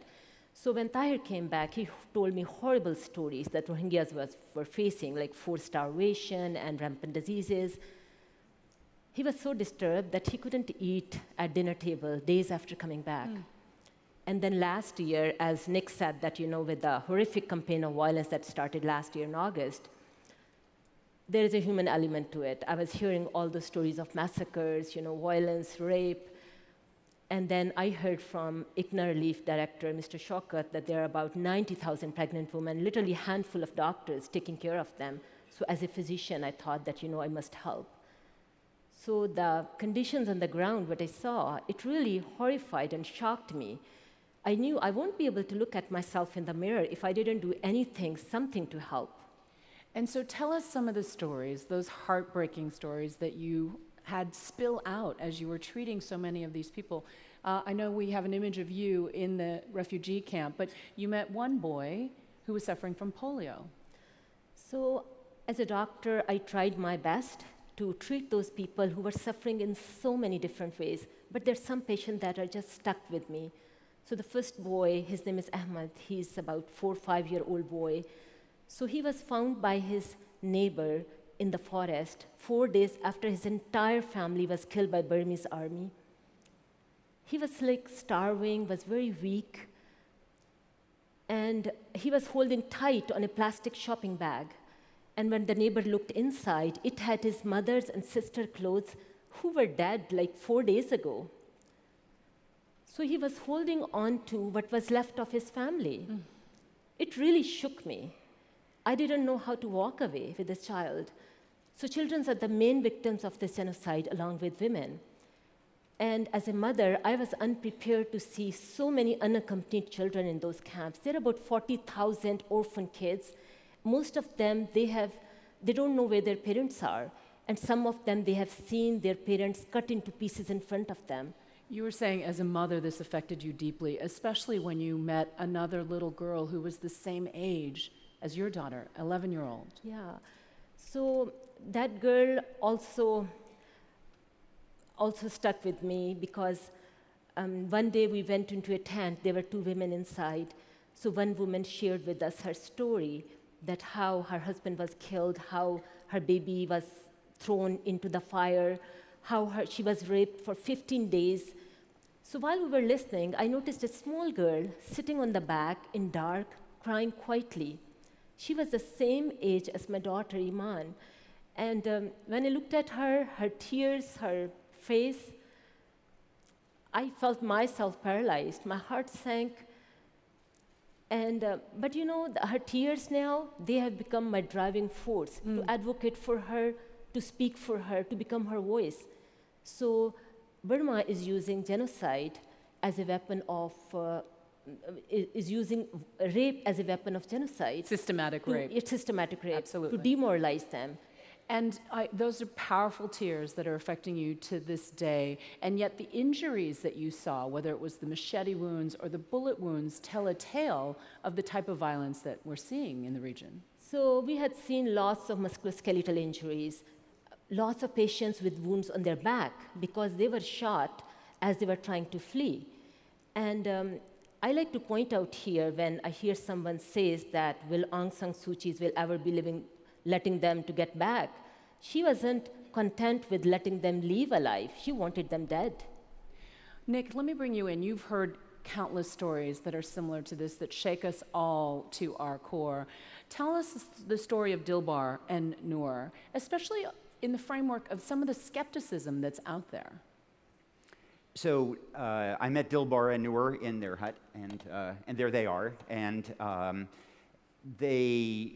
I was trying to focus on one village to double check, because then I could compare everybody's stories, and I could look for satellite images of that village. And the story of Dilbar and Noor was fairly typical. Dilbar's husband was murdered in front of her. She had 4 children. First, the oldest boy was shot dead, along with the other men and boys of the village. Then she and her 3 youngest children were led along with other women in groups of 5 to a hut to be raped. The 2 younger children had their throats cut. Noor, who's 10, had a machete smashed down on her head. She still has the scars on her head. She passed out. The soldiers thought she was dead, and then the soldiers raped Dilbar beside the bodies of her children, locked the door of the hut, and set it on fire. She woke up from the smoke. She frantically checked the bodies of her children, saw that Noor was still breathing, broke through the wall of the hut carrying Noor, and they, Noor is going to school now, and she's trying to focus in class in this refugee camp. How can you possibly try to study arithmetic when you've seen things like that? And, this is not just some soldiers who got carried away here or there. This is, as Dr. Alvey suggested, this is not rape as a collateral byproduct of a conflict. This is a policy of rape. This is a policy of throwing babies into bonfires, of killing children. And if there are some generals from Myanmar watching, they would say, well, it worked. We did terrorize the Rohingya population and drove them out. And so a majority of Rohingya have fled. And yeah, we paid a modest price internationally. There are some people who criticize us and wring their hands, but it's a price worth paying. And I think that is something that we in the international community just cannot tolerate, to have generals think that they got away with it.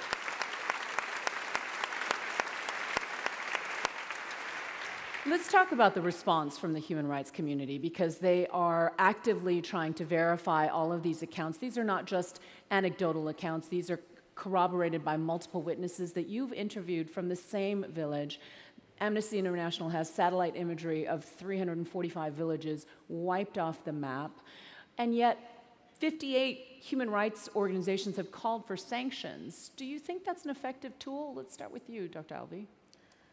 So, first of all, the thing that frustrates me since I got involved with this Rohingya people after my trip, that yes, world leaders are paying attention to it, but no one is taking actually practical steps to stop this genocide.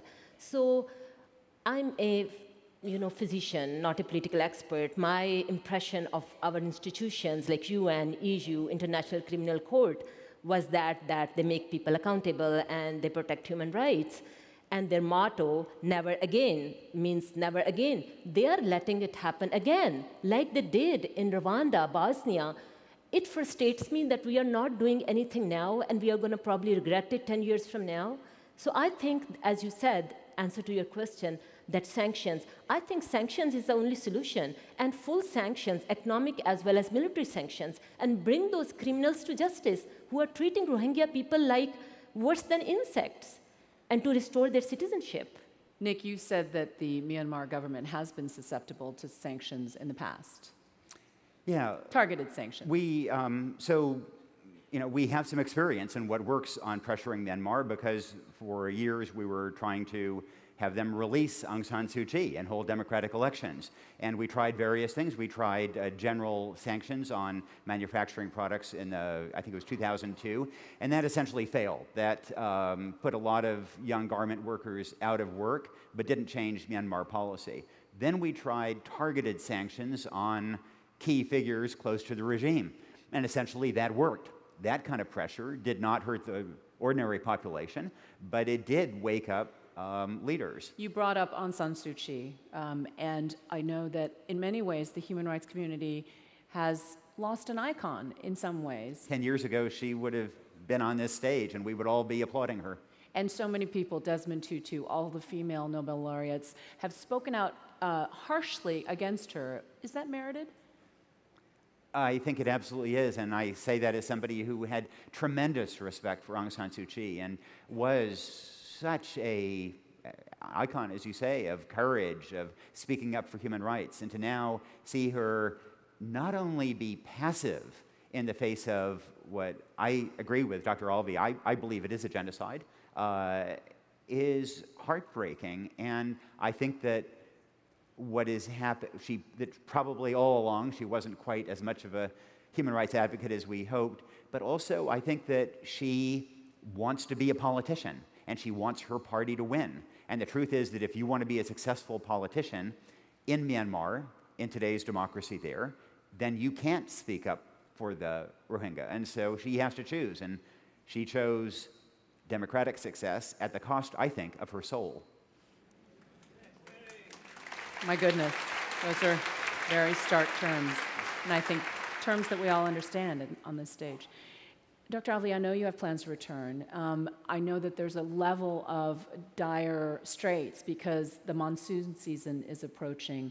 Tell us about the danger there, but also the sustainability with which you're trying to train and gird volunteers locally.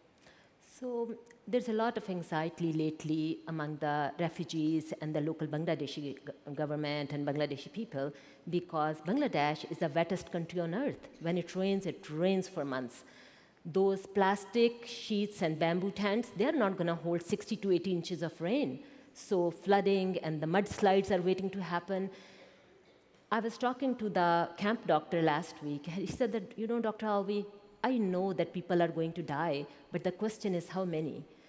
So world needs to prepare now, not when the death toll is skyrocketing. So I think Bangladesh government needs helicopters, rescue boats in June when the monsoon hits its peak, because those tents on barren, muddy hills, they're not going to hold long. You're talking about so there's a disaster within a disaster just waiting to happen. But I also want to follow up that you want to try to train local Bangladeshis in order to make it a more sustainable proposition. So after my trip, I was struggling. I was talking with my colleagues here in US and in Canada that, what we can do for those people. There are a lot of sick people, and they are suffering in so many different ways, as I said. So it's not a solution that, first I thought that, I will send my colleagues 2 weeks rota system, and then but I said that, it's not sustainable. So with the airfare, with taking time off their practice. So what we did, we are hiring local Bangladeshi doctors, and we are paying them and buying medication, and then sort of sponsoring medical camps. I think it's a little bit of longer-term solution, but I don't know for how long my colleagues will still keep getting funds for it. Give us a sense of some of the NGOs that have been doing great work in the region, because I know people here are concerned, want to be able to give their support in whatever way they could. So I think it's very important to support the local organizations who are working on the ground. So one organization I worked with, a Small Kind Bangladesh, I think they are doing a good job. ICNA Relief Canada, they are supporting them well for the medical camps, for the food rations. And I started sort of my own humanity auxilium after this plight. I said that, what can I do to, it's basically to have the doctors and the healthcare professionals and the humanitarians all under one roof, that how we can make a difference in their life. It's remarkable how much one person can affect change. Thank you so much, Dr. Alvey. I want to ask you, truly,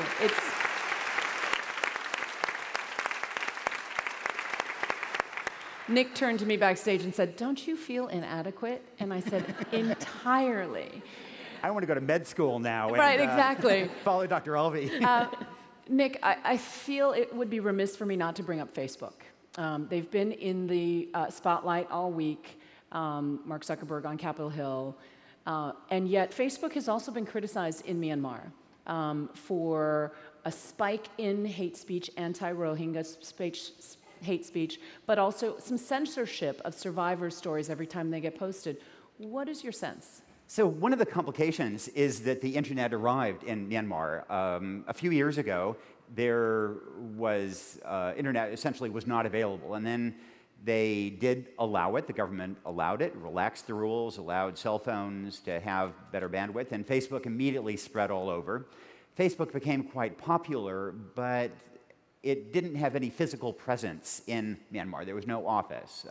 Nobody was really looking at what was happening. And in that context, you had some Buddhist extremists, a famous monk called Varantu among them, who began peddling really virulent hate speech.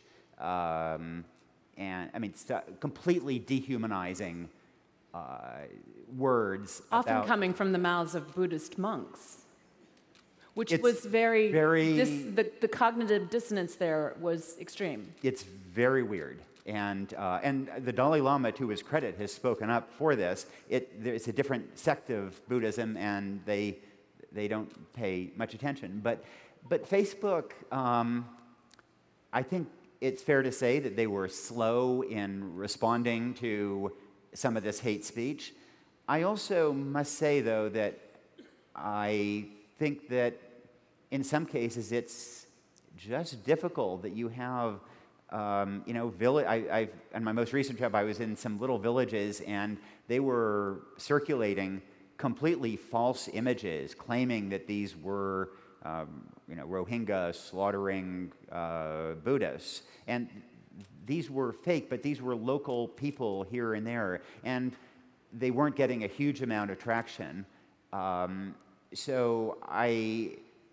I talked to even some Buddhists there who said that Facebook has fundamentally been a force for harm in Myanmar, because it has encouraged on both sides this kind of extremism, this of dehumanization of the other, and has aggravated these tensions, and probably has been, one of the really interesting things is that the military in Myanmar learned a lot of hacking from the Russians, and there is a theory that seems to have some basis for it, that some of these things may be circulated by the Myanmar military deliberately to spread this kind of hatred, and if so, Facebook tolerated that.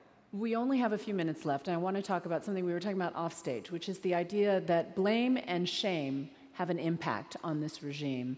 What can we in this audience, what can we do to help raise the voices of those speaking out against this kind of violence? If people are looking for how they can help, and one thing I would suggest is some organizations that are there on the ground. There's an amazing Bangladeshi organization called BRAC, B-R-A-C, that is a huge presence there. I would also emphasize human rights organizations, that fundamentally the way this is going to end is not just provision of services, but it's also going to be advocacy. And so Human Rights Watch, Amnesty International, a group called Fortify Rights, which is focused on Myanmar. And also we have political levers. There was a bill that passed through the Senate Foreign Relations Committee that does apply targeted sanctions to Myanmar because of the Rohingya.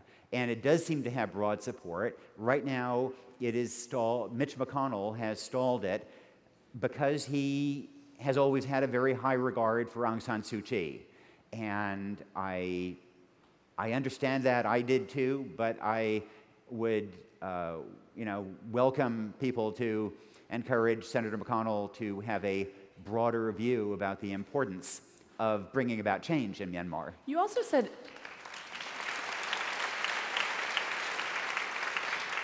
also said small things like the Voice of America could have an impact.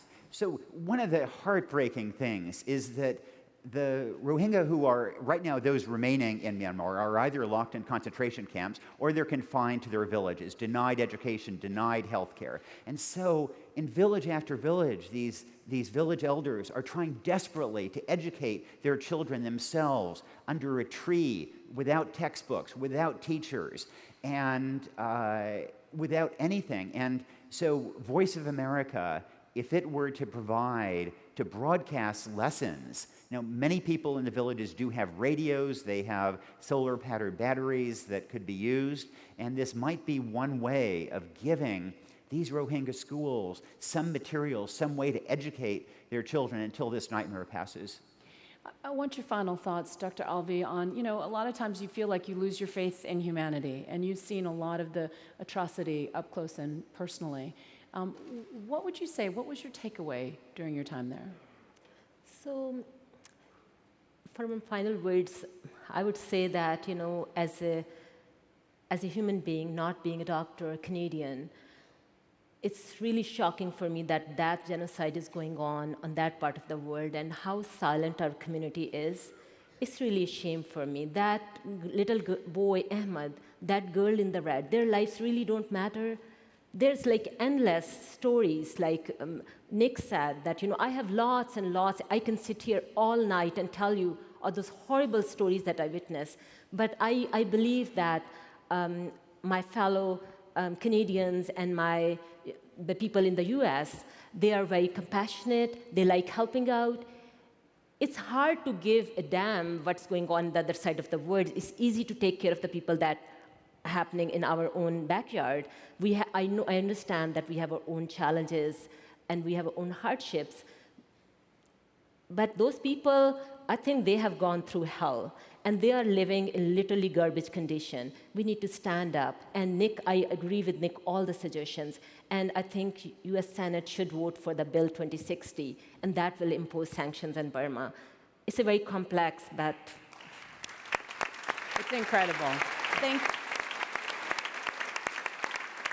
I want to thank you both for being here. I'm going to close out with a quote that Nick had in one of his columns from Elie Wiesel, the Holocaust survivor, who wrote, "Whenever men and women are persecuted because of race, religion, or political views, that place must, at the moment, become the center of the universe." So thank you, Nick, and thank you, Dr. Alvi, for bringing them to the center of our stage tonight. Thank you. Thank you for having us. The only thing that separates women of color from anyone else is opportunity.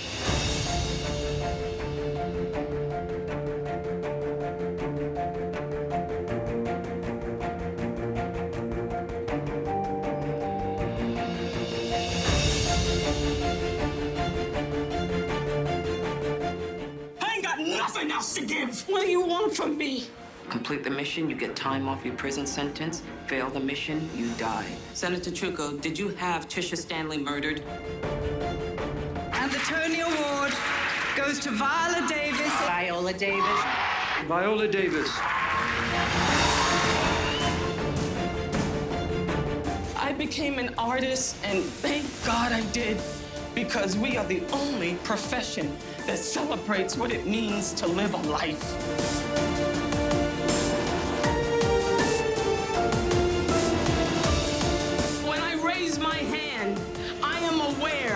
Of all the women who are still in silence.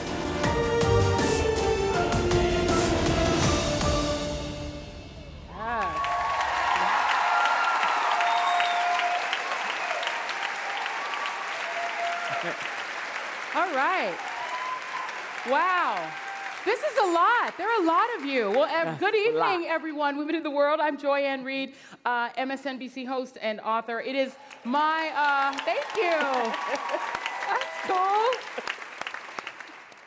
I'm on basic cable. I'm happy when anybody knows who I am. Thank you, Jesus. It is my great honor to introduce the magnificent, wonderful, amazing, incredible Viola Davis. Yes. Winner of the Triple Crown of Acting, the Oscar, the Emmy, and 2 Tonys. Not 1, 2 Tonys, yes.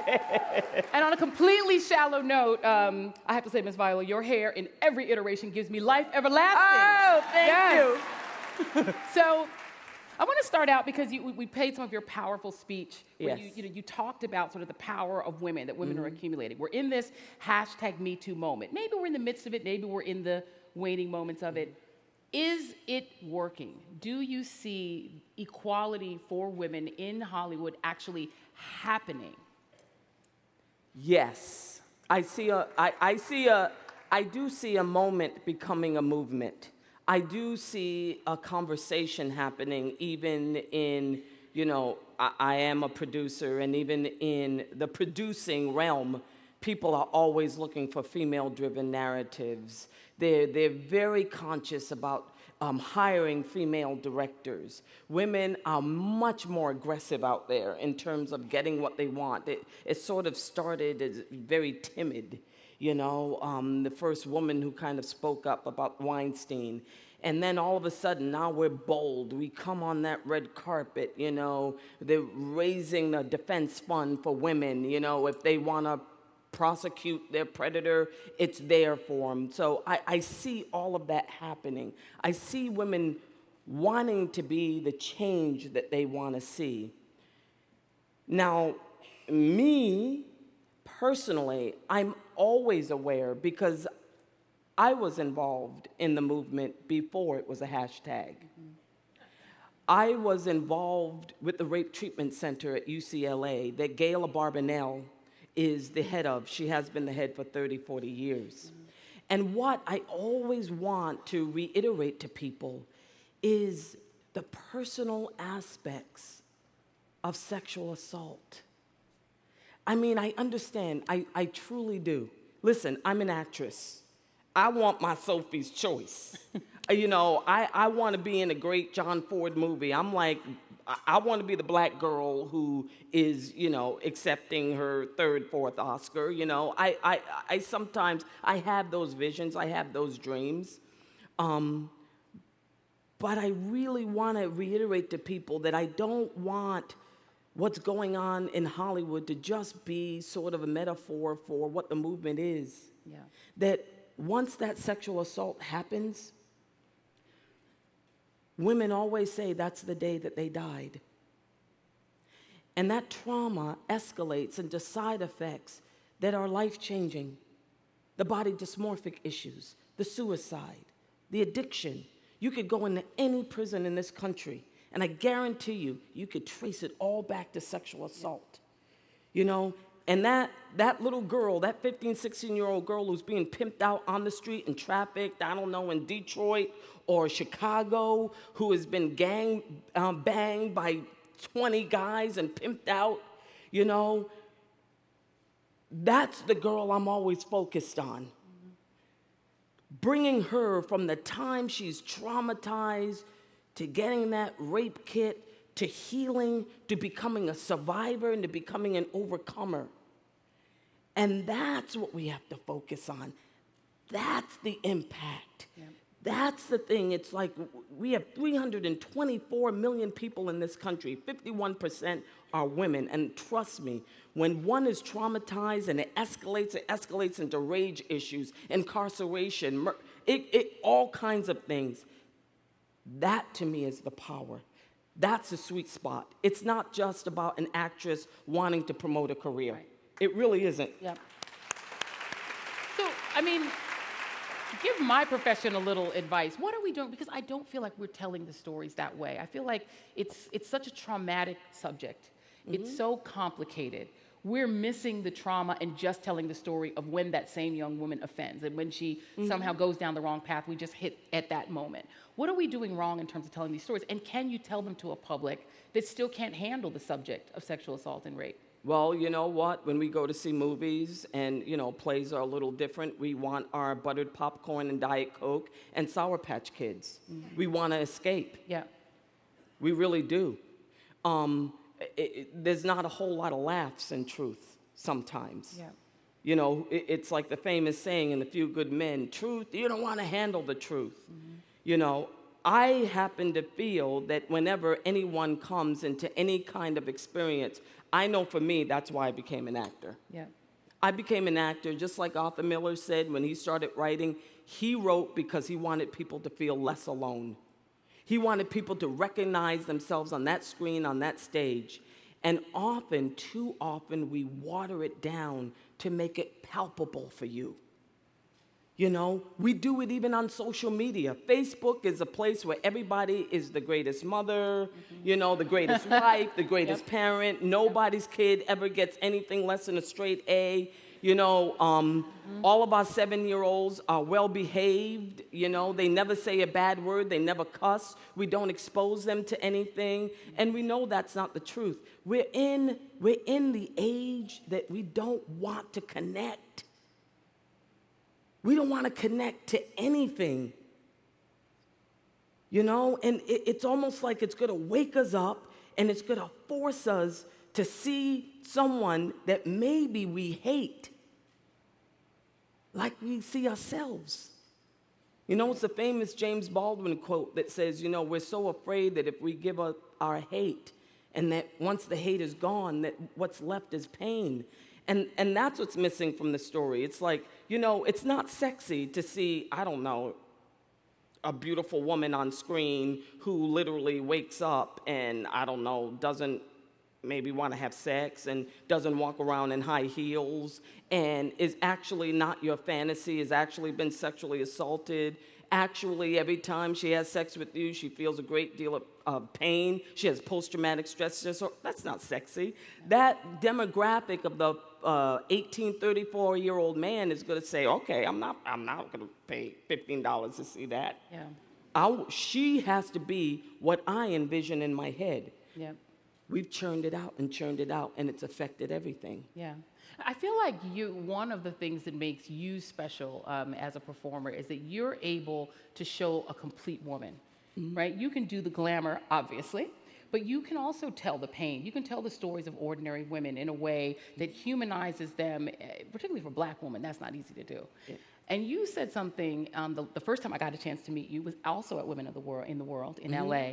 And you said something that really stuck with me, and I think stuck with everyone who was in that room. I think everyone gasped. I was in the audience, and I think I heard everyone go, because you said that you, triple threat, award-winning Viola Davis, who we all look up to, who's an idol to people like me, that you, at this stage in your career, still struggle to be seen as something other than the Black Meryl Streep, which I found shocking and disheartening. Can you talk a little bit about how can that be in 2018? There's not enough time. There really isn't. Listen, this is my opinion. Jim Crow did a job on us. It did. Slavery happened, and then Jim Crow happened, 18th century, post, Reconstruction slavery. And what happened is, with the policies that were set forth, that kept us basically in bondage again, what happened is the signs went away, but what is left is perception. What's left is a mindset. So when you have, I don't know, say me coming in as someone's love interest, it doesn't compute. Because no one thinks I'm pretty. No one thinks a Black woman who's darker than a paper bag is pretty. They don't think she's sexual. They find her more mannish.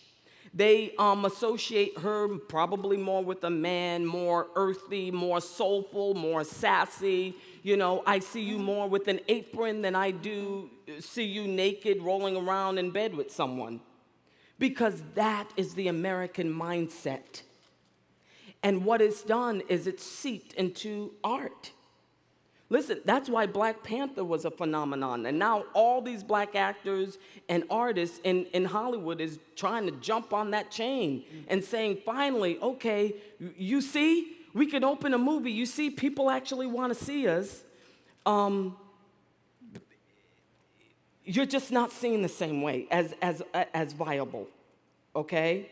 And so therefore, when you look at any studio that's in Hollywood, if you look at all of the scripts that they're developing, and they could be developing 20, 30, 40, 200 scripts, 98% of them are predominantly Caucasian. Now, if you told them that, they wouldn't be aware of it. Yep. It's just built into our mindset. It's built into it.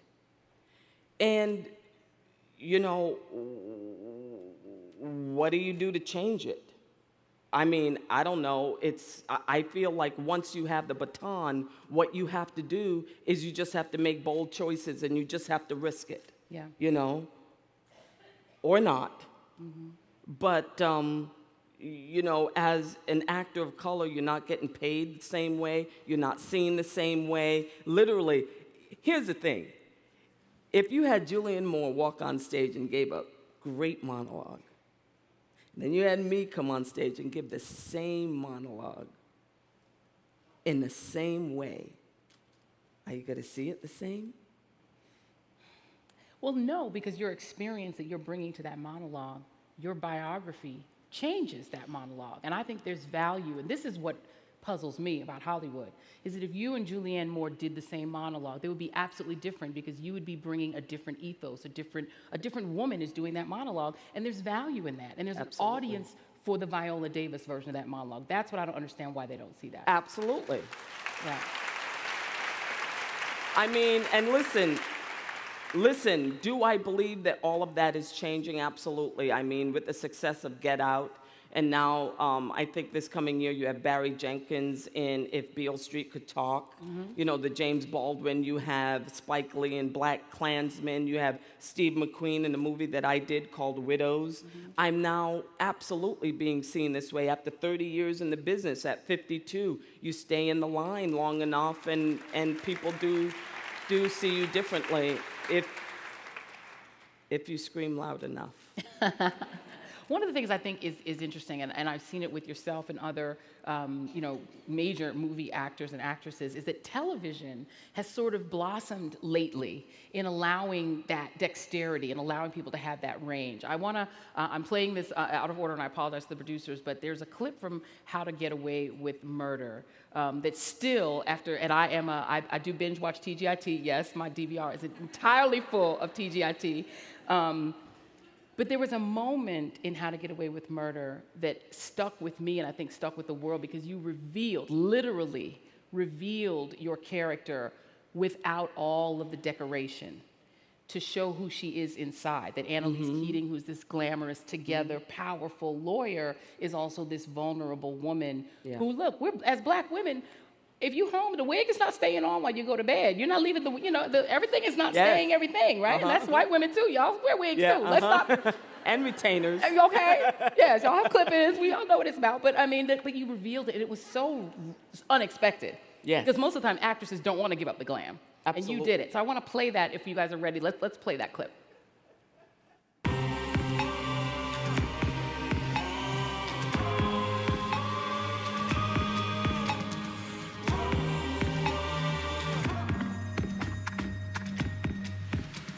Why is your penis on a dead girl's phone? Why is your penis on a dead girl's phone? That's going in some kind of TV archive somewhere. Tell me about that choice to do that. That was an actor's choice. Most people don't understand what it means to be an actor.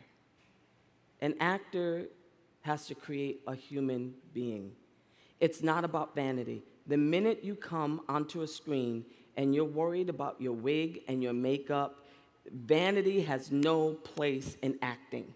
It doesn't. It literally doesn't. When you go to acting school, that's the one thing they say you've got to leave at the door, okay? And the reason why I made that choice is because I did not want to be another woman on television that came in walking like a supermodel, who whittled down to a size 2, which I've never been since I was born, and who had, flawless makeup, and who was described as sociopathic and cold, but you didn't know why.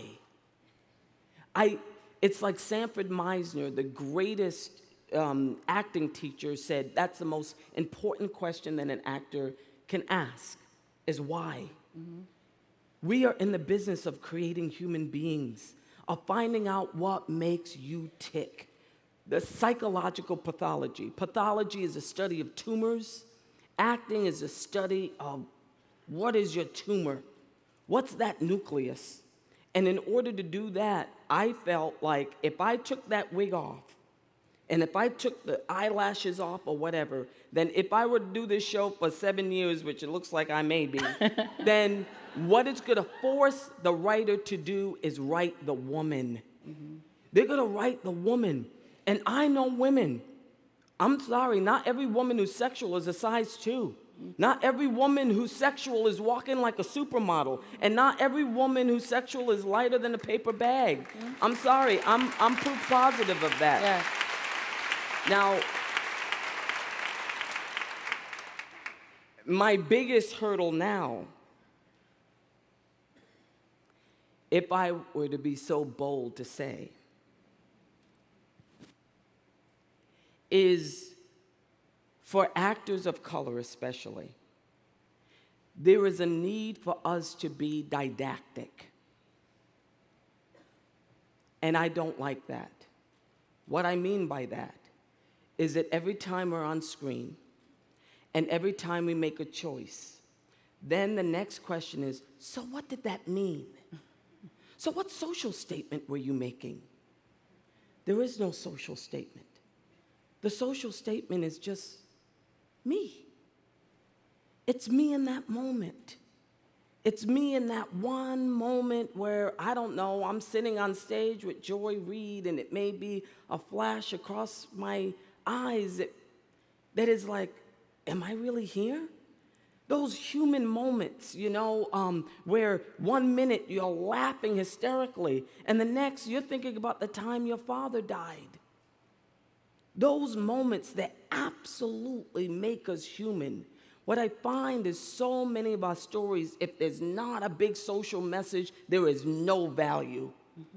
That writer, who is a writer of color, who just says, like my daughter says every single night, I tell her stories all the time, and every single time she says, Mommy, put me in the story.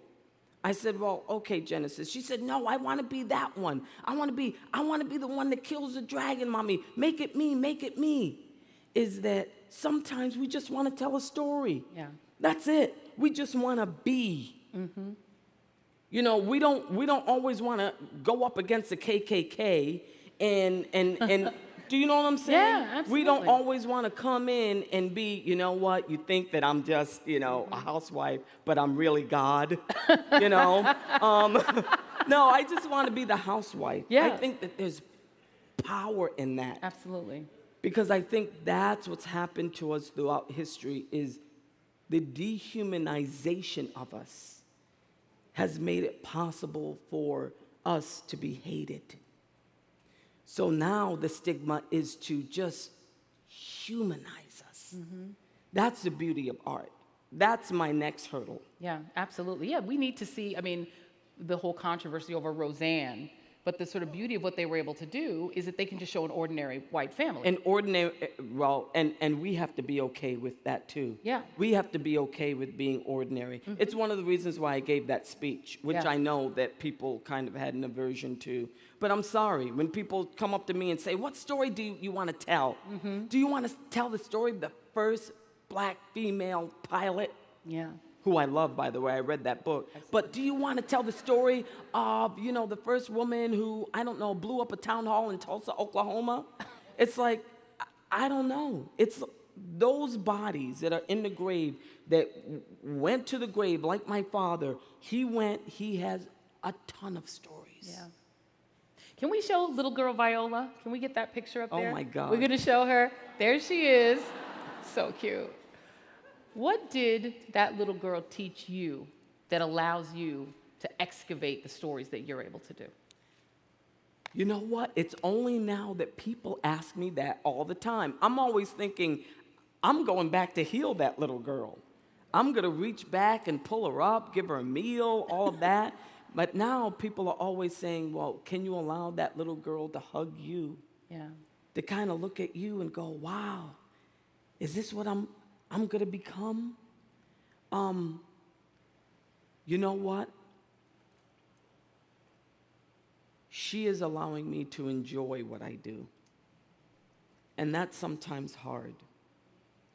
You know, I was just watching a documentary on Martin Luther King, and they said that Andrew Young was saying that before he died, really at the height of the nonviolence movement, he had a tic. Yeah. And the tic came and went. And then one day it just went away. And he said, Martin, what happened to the tic, you know? And he said, oh, well, it just went away because I made peace with death, you know? Now, I think that's Martin Luther King. But whenever you reach a high level, the weight of the responsibility can kill the joy. Yeah. It really can. Because it makes you step outside of what you do, and it makes you feel like you're always sort of not in it. That you're judging it before you have even started it. You know, that you spend so much time doing this, it's like spending all your time cooking at Thanksgiving, and then when it comes time for you to eat, you'll have no appetite. That's what it feels like. You spend so much time doing the speeches, so much time doing the interviews, so much time with the microphone in your face saying, okay, what does it feel like being a black woman in Hollywood, blah, blah, blah, blah, blah. And then you get to the set and you're like, ugh. But she makes me remember that I love it. I love disappearing. Yeah. You Well, know? what was your most joyful experience as an actress? If you had to pick one of the many things that you've done. You know what? Noodle Doodle Box. Noodle Doodle Box. Explain. I did a play called Noodle Doodle Box with my sister Dolores. We did a play together because the head of our drama department at Central Falls High School had no time to work on our entry to the Rhode Island State Drama Festival. It's a competition of plays in Rhode Island. So he just left us in a room. He said, pick a play, I don't care whatever play, direct it, produce it, do everything. And we did. Yeah. And we went home every day and rehearsed it. And we made our own costumes. And we built the set ourselves. And we laughed. And we cried. And we hugged. And it was, you know, they say that acting, the stage and the set is a sacred place. And it's sacred because whatever happens there is not judged at all. You can have your shit, your piss, your mess, your joy, everything, and it's just celebrated. You just leave it all on the floor. And the more you leave it on the floor, with the least amount of just not even holding back, the more celebrated it is. And what happens with that is another sacred thing, which is you're sort of healed from a lot of things. And that's what happened with Noodle Doodle Box.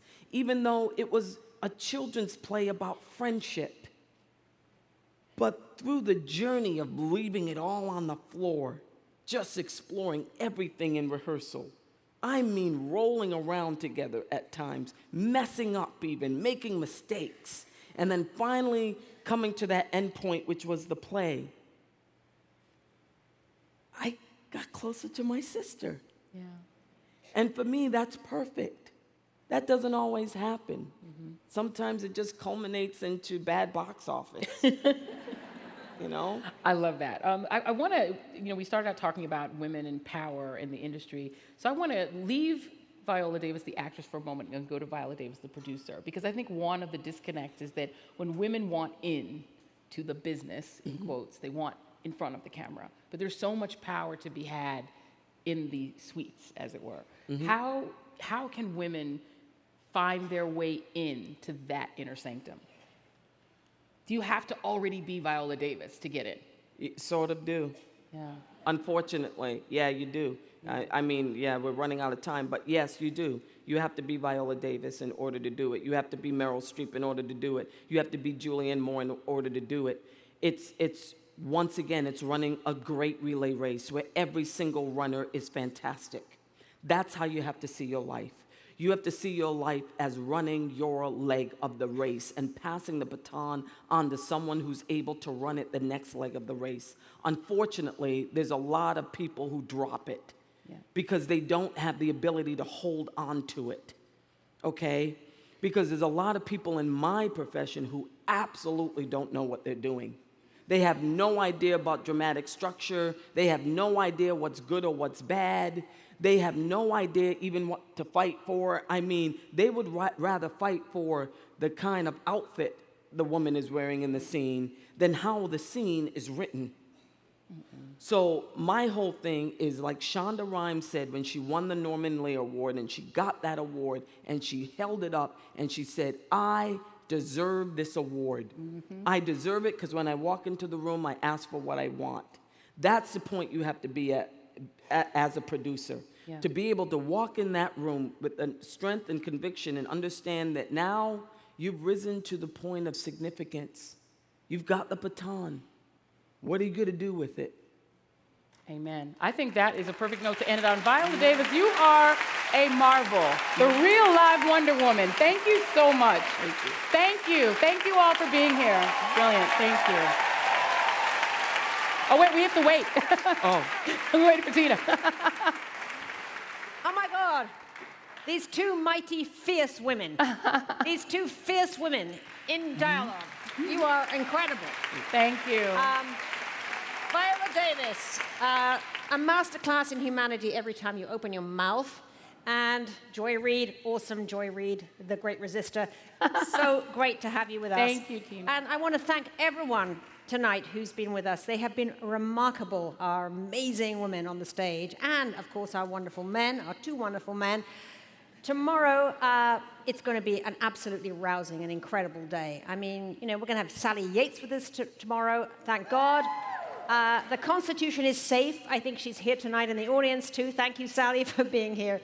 And we have Hillary Clinton, who is going to be moderating, not a guest this year, but actually a moderator. So we get to see her moderating. Incredible women from India and Yemen and Venezuela and roaring pay equity crusaders. It's going to be absolutely fierce and fabulous. I will see you tomorrow. Have a great evening. Thank you so much. Good night. You're amazing.